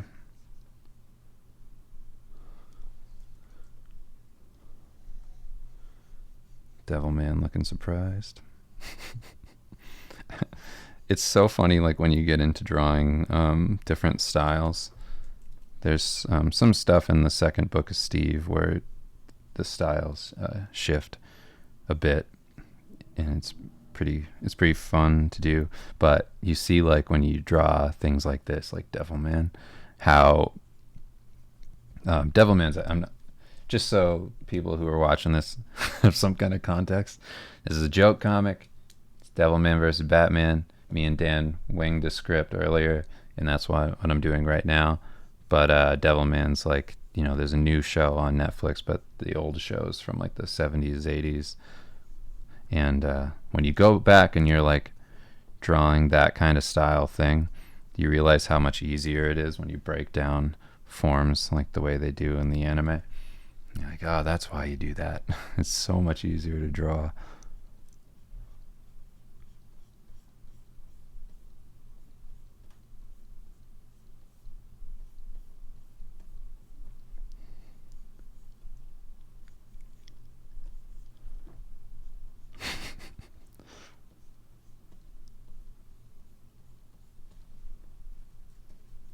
Does Devilman just have fangs?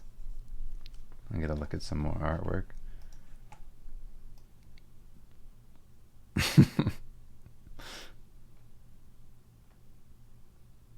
Okay.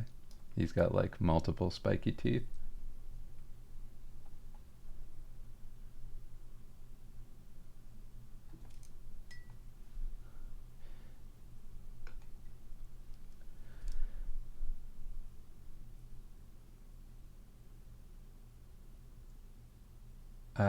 Cyan Gorilla, I can't really talk about what kind of freelance I'm doing right now, but hopefully soon.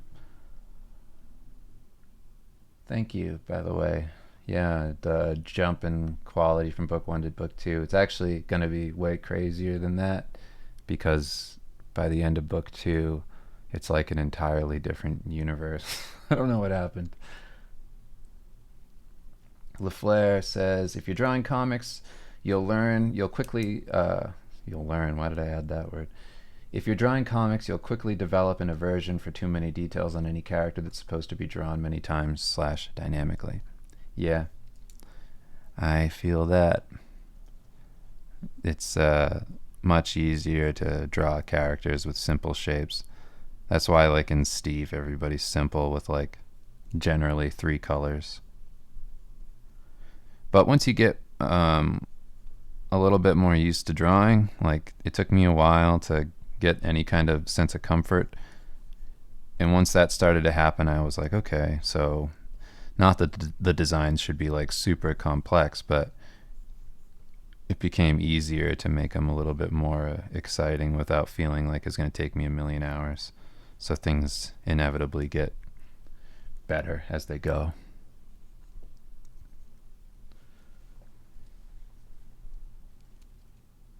Yeah, so LaBeef says, hey Dave, thanks for the timer tab tip. It's been super helpful in my schedule. Yeah, timer tab is probably the thing I use the most for scheduling. It's super helpful. Timer tab is a browser timer where you can track your hours worked. You just kind of put in that you want to work 4 hours and then pause it every time there's an interruption or whatever, and then kind of figure out how long you're going to work based on that. And you can put in your full work day, whatever you want.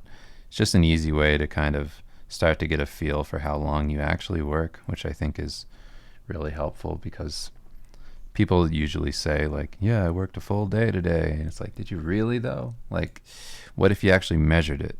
Could you tell how many hours you actually worked in a day? Did you spend that time efficiently? Were you effective with it? And like, what happened? And then the reality will sometimes sink in of, oh, maybe, you shouldn't have wasted time on YouTube or skipped a million songs because it felt like you weren't on the right one to get the drawing. Just little things you do to procrastinate.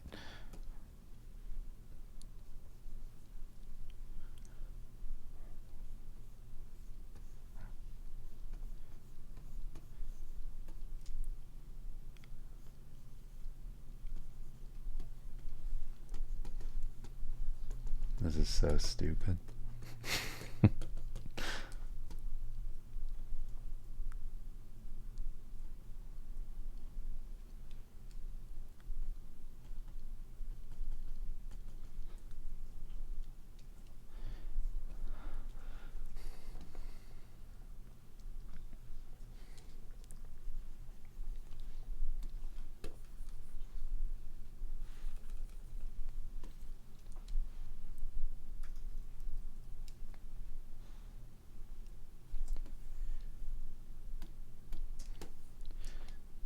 See, there's going to be some buildings back here.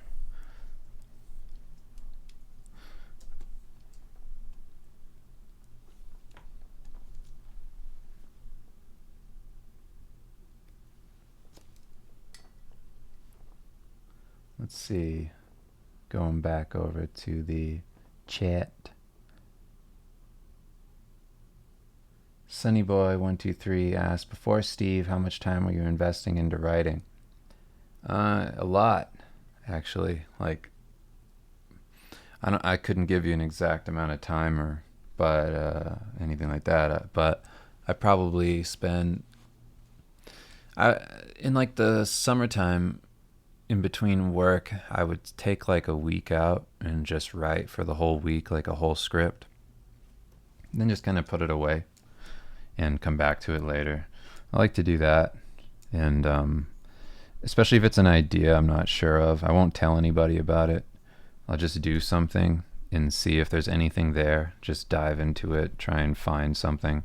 If it ends up not returning anything good, then I know I don't want to do it. And by that point, it's like 80 pages long. But yeah, I think it's a good exercise to try and, if you're into that, to try and write for like extended periods of time, just to get ideas out if you think that there's some kind of merit there. Feel like something's worth exploring. But something like that I'll do every once in a while. Or like before bed, I have a like a laptop I just write on. Or like one of those click-clack keyboards, like the mechanical keyboards, because it feels good to write on those. And then I'll keep my ideas there and just build on them every couple days.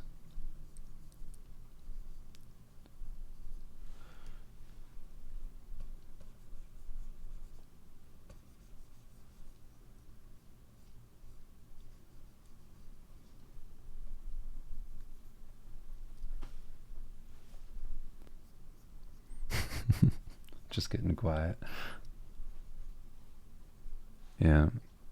I just wanted to get a sketch out of this mech suit before I get out of here.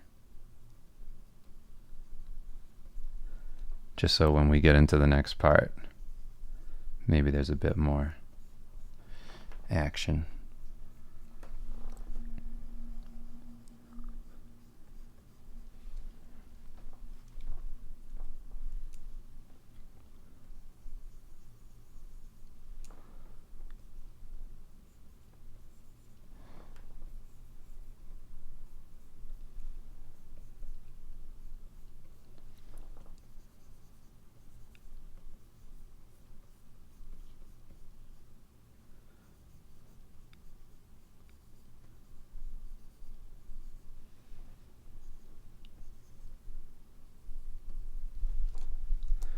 Looking back at the chat.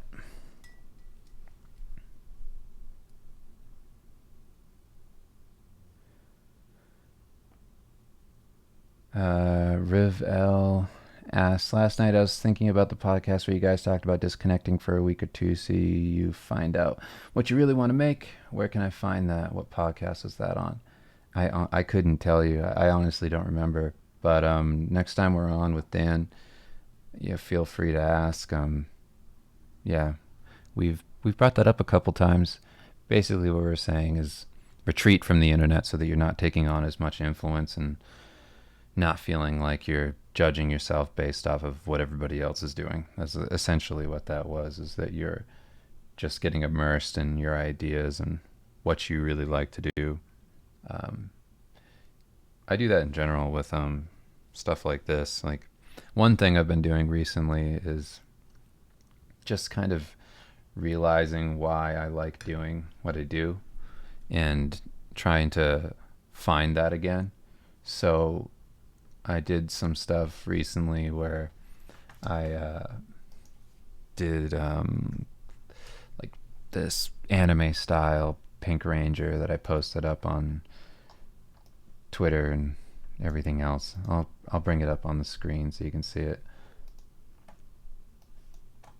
So when I was a kid, I was really into things like this, like just like anime stuff, and as a couple like animation studios I really liked, and I just wanted to learn and do that, and or at least some version of that.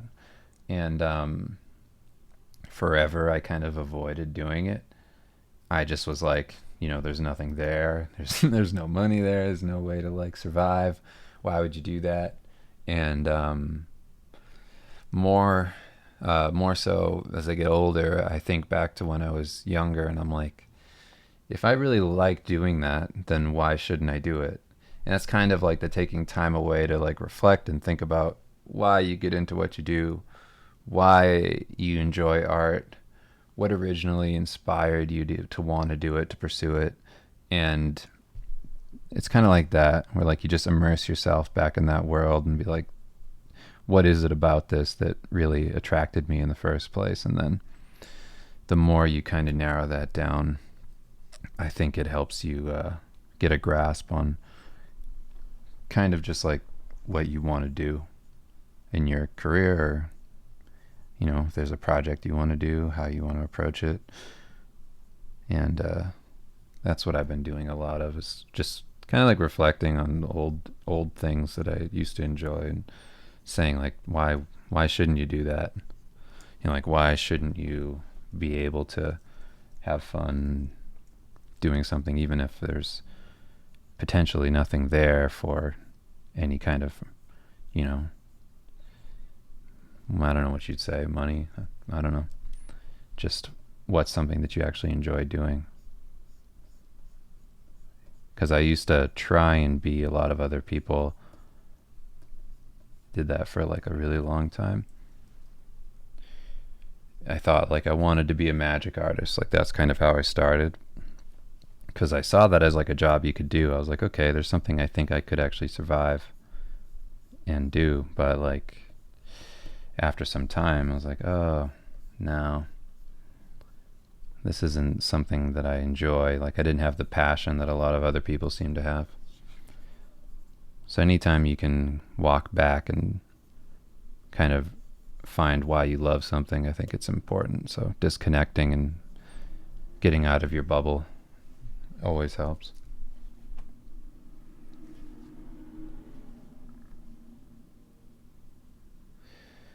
Caldo says, would you have a look at a piece I did? It was done after digesting your tutorials day by day. I can link it for you.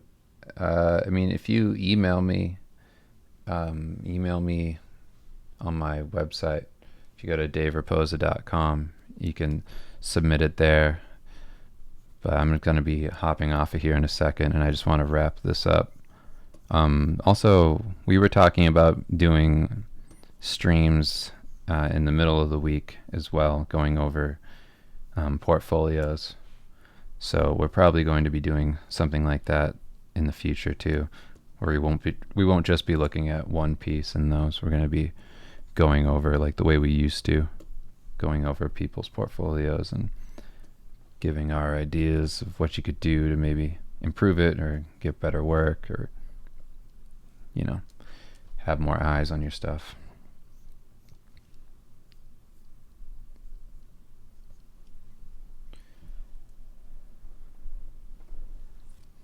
Pinchivik says, I got an email saying that my portfolio is going to be checked by Carla Ortiz in a workshop in April.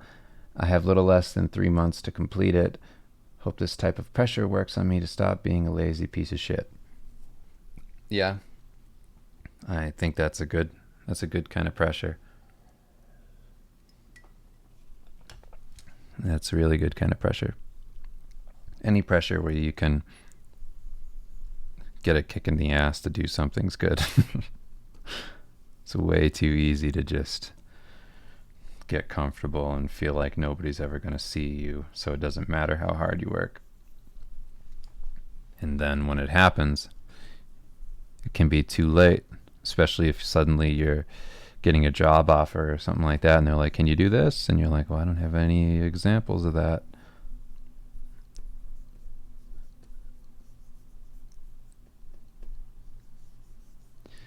Yeah, that's great.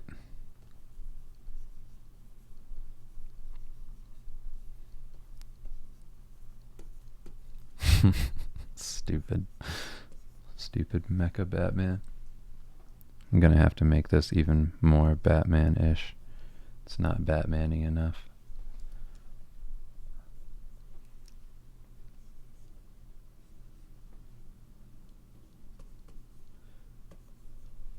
Gonna have to have the wings go out to the bleed of the page if this was going to print.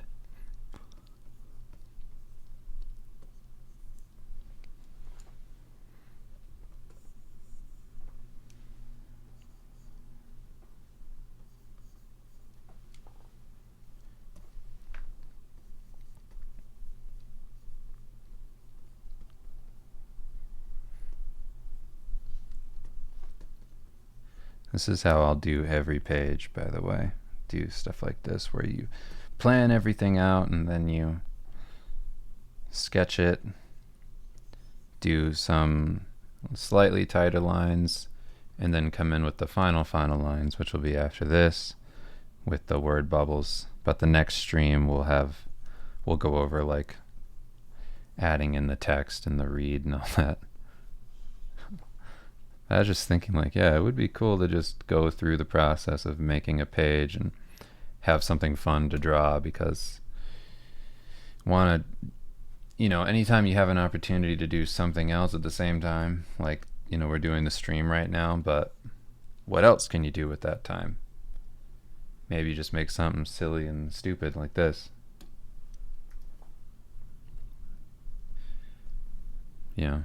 Couldn't hurt.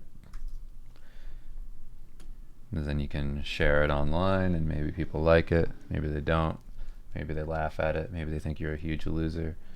Either case, you're solid.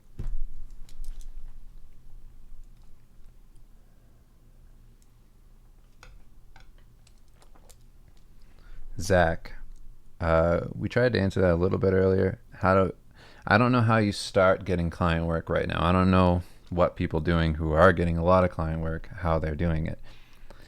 Generally speaking, you can reach out to art directors and things to get your name out there. But yeah, I'm not really sure. I know that's a disappointing answer, but I don't really know how people get work nowadays online. For me, it's just like, because I've been around for a while,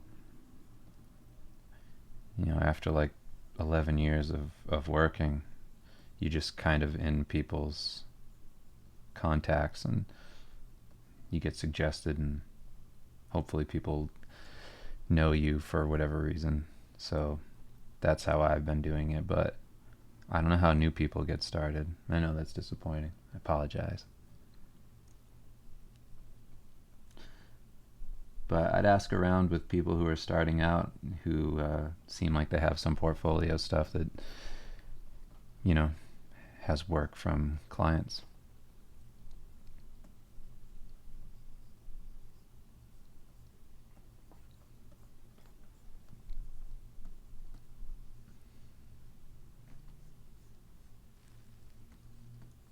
Probably should have laid out perspective lines for that.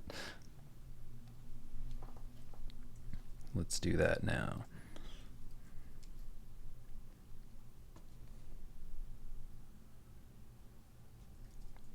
Yeah, the horizon line would be like, what, like here? Who knows? Let's just wing it, everybody.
Let's see.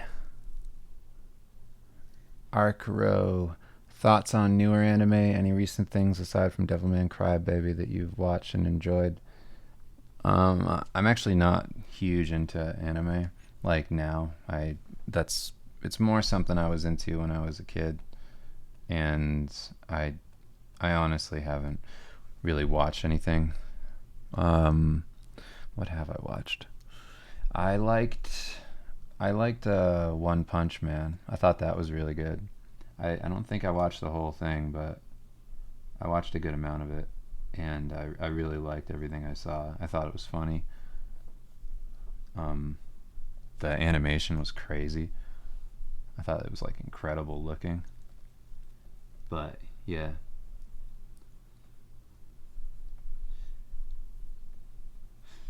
But I'm still learning all this stuff too, by the way.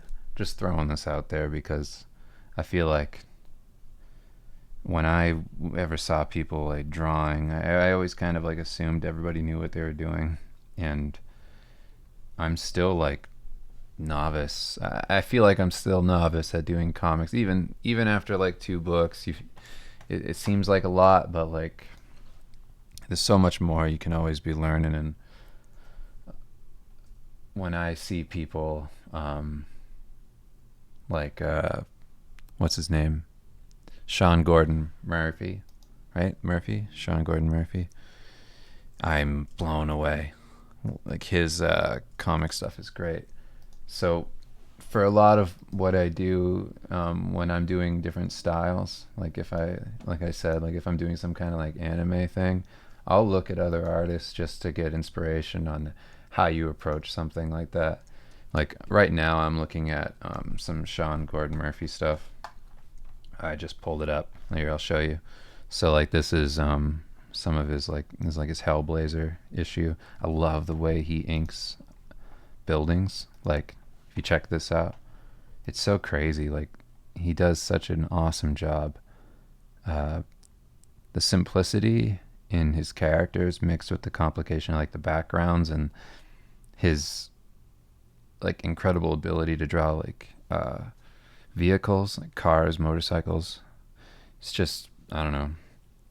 He has a great mix of styles, and obviously he looks like his own person, but you can kind of get a vibe for everything that he enjoys. So comes across as super unique, and I'm still trying to find what I am in terms of that kind of world of art and development. Hopefully can find something, but for now I'm just looking at all these people that I really look up to and trying to learn from them and how they break things down. Like I was saying about the Sean Gordon Murphy thing, of like how he breaks down the buildings and the designs and where he drops inks and shadows and spot blacks. It's just really pretty.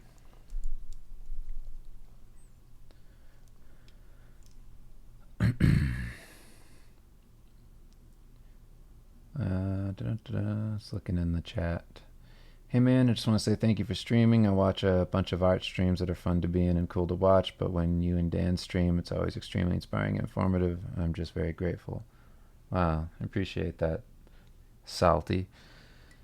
Yeah, I like doing the streams and I like talking. It's all, yeah, really enjoyable for me. It's nice to do something different and constantly trying to find a way to be a human being while also continuing to do what we do, making stuff. It's hard, but it's been a lot of fun, and I'm glad that anybody's here watching.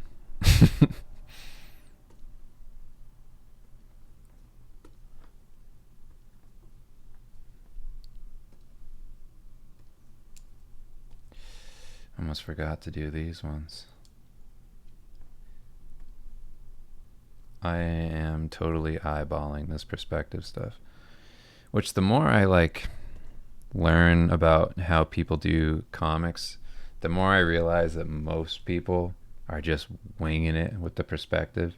So that's given me a little bit more confidence going in and working on things, because I'm like, okay, I'm not like totally blowing it right now. Lots of other people are doing the same kind of thing. Lots of other people are just going into it and eyeballing it and figuring it out that way. And just by giving it a shot over and over, by continuing to like challenge yourself, you start to get a better idea of perspective anyway, or at least like how to make something look like it's in perspective.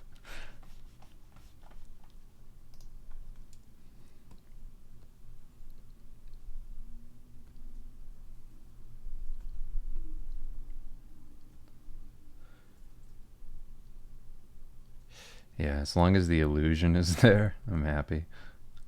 As long as it looks like however I'm fucking it up is okay.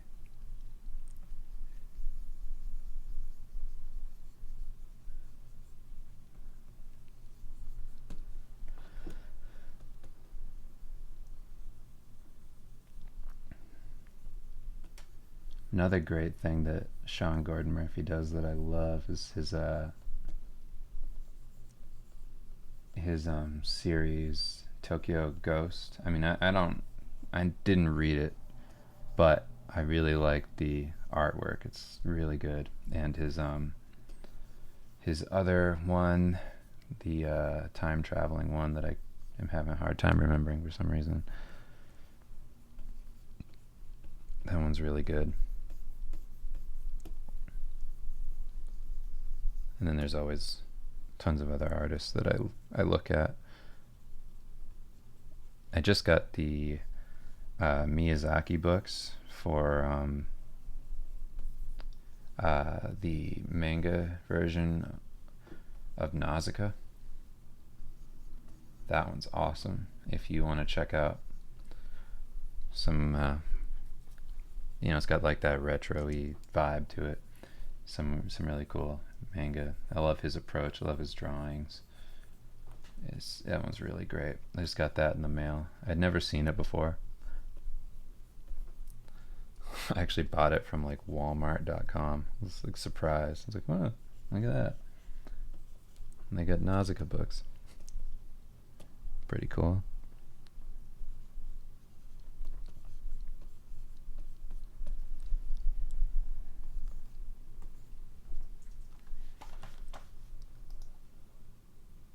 Yeah, Chrononauts, right?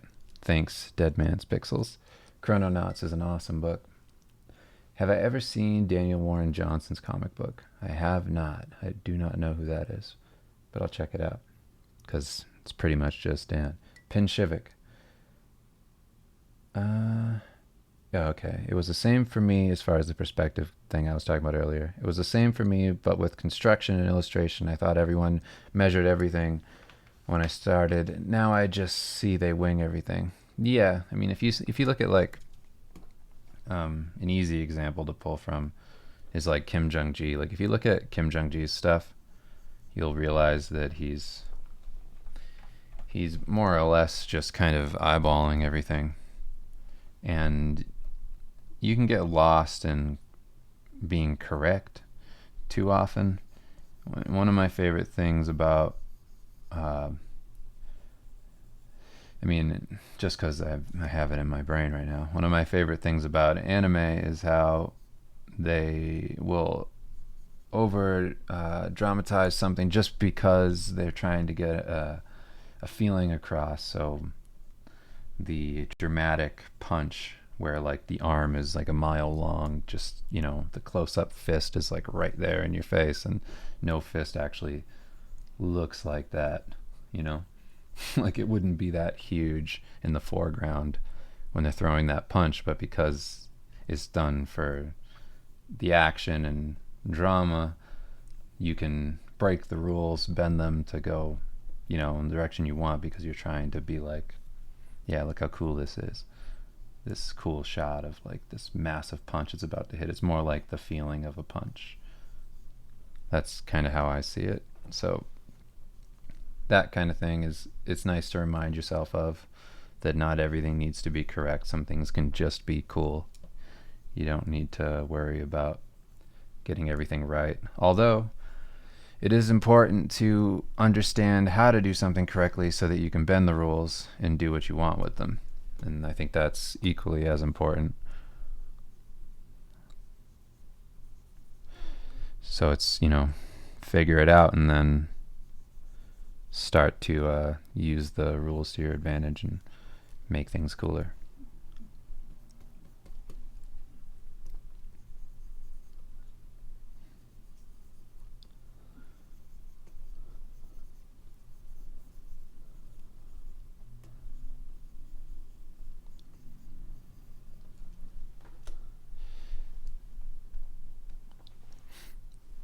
Yeah, I'll always like pull up another artist just because I don't know what I'm doing.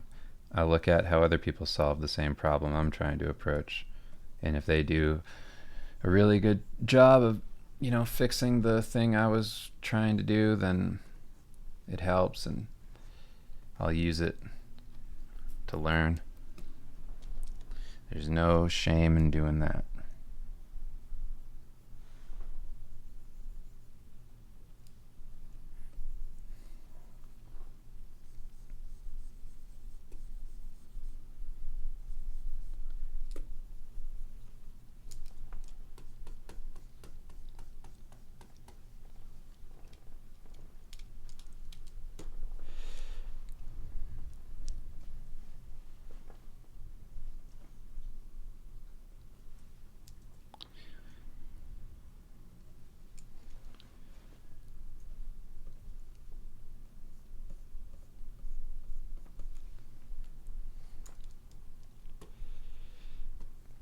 And then the steam from the city and all that stuff will be what makes it more dramatic.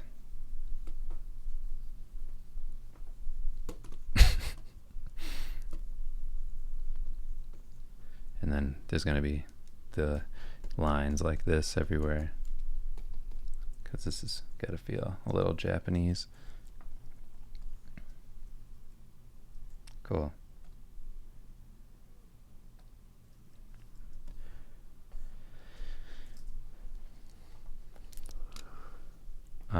Batman versus Devilman.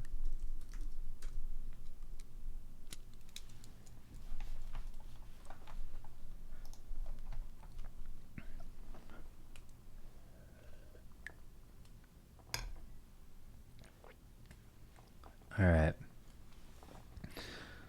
Hello.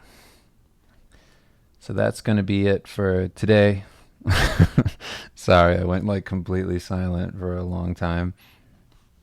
But I wanted to make sure I got some kind of structure down before we go away for a little while and then hop back into this. If you want to see what this is, it's Devilman versus Batman. It's gonna be a series we do on here. That's what it's gonna be like. Gonna do some really stupid stuff where all kinds of dumb things can happen. And yeah. Hang around next time. We're gonna bring somebody on. We're gonna do an interview next week on Monday. We're probably gonna be around the same time, I'm guessing, unless whoever we're bringing on can't make the time, then it could possibly be later in the day. And we'll figure something out and we'll let you know. You can follow me on Twitter if you want to see those updates. And just at Dave Raposa. And yeah, we'll be back. Dan and I will be back. We'll be going over our gauntlet of goals. You know how it goes. And yeah, hopefully I'll win next week instead of Dan and Kim destroying me. All right. Thanks for hanging out. Thanks for all the questions. Appreciate the support. Big thank you to everybody who supports us through subscriptions on here and donations. Really appreciate that. I send in all my love to you. I just blew you a kiss. All the creamers out there, thank you so much. Have a good night. All right. Goodbye.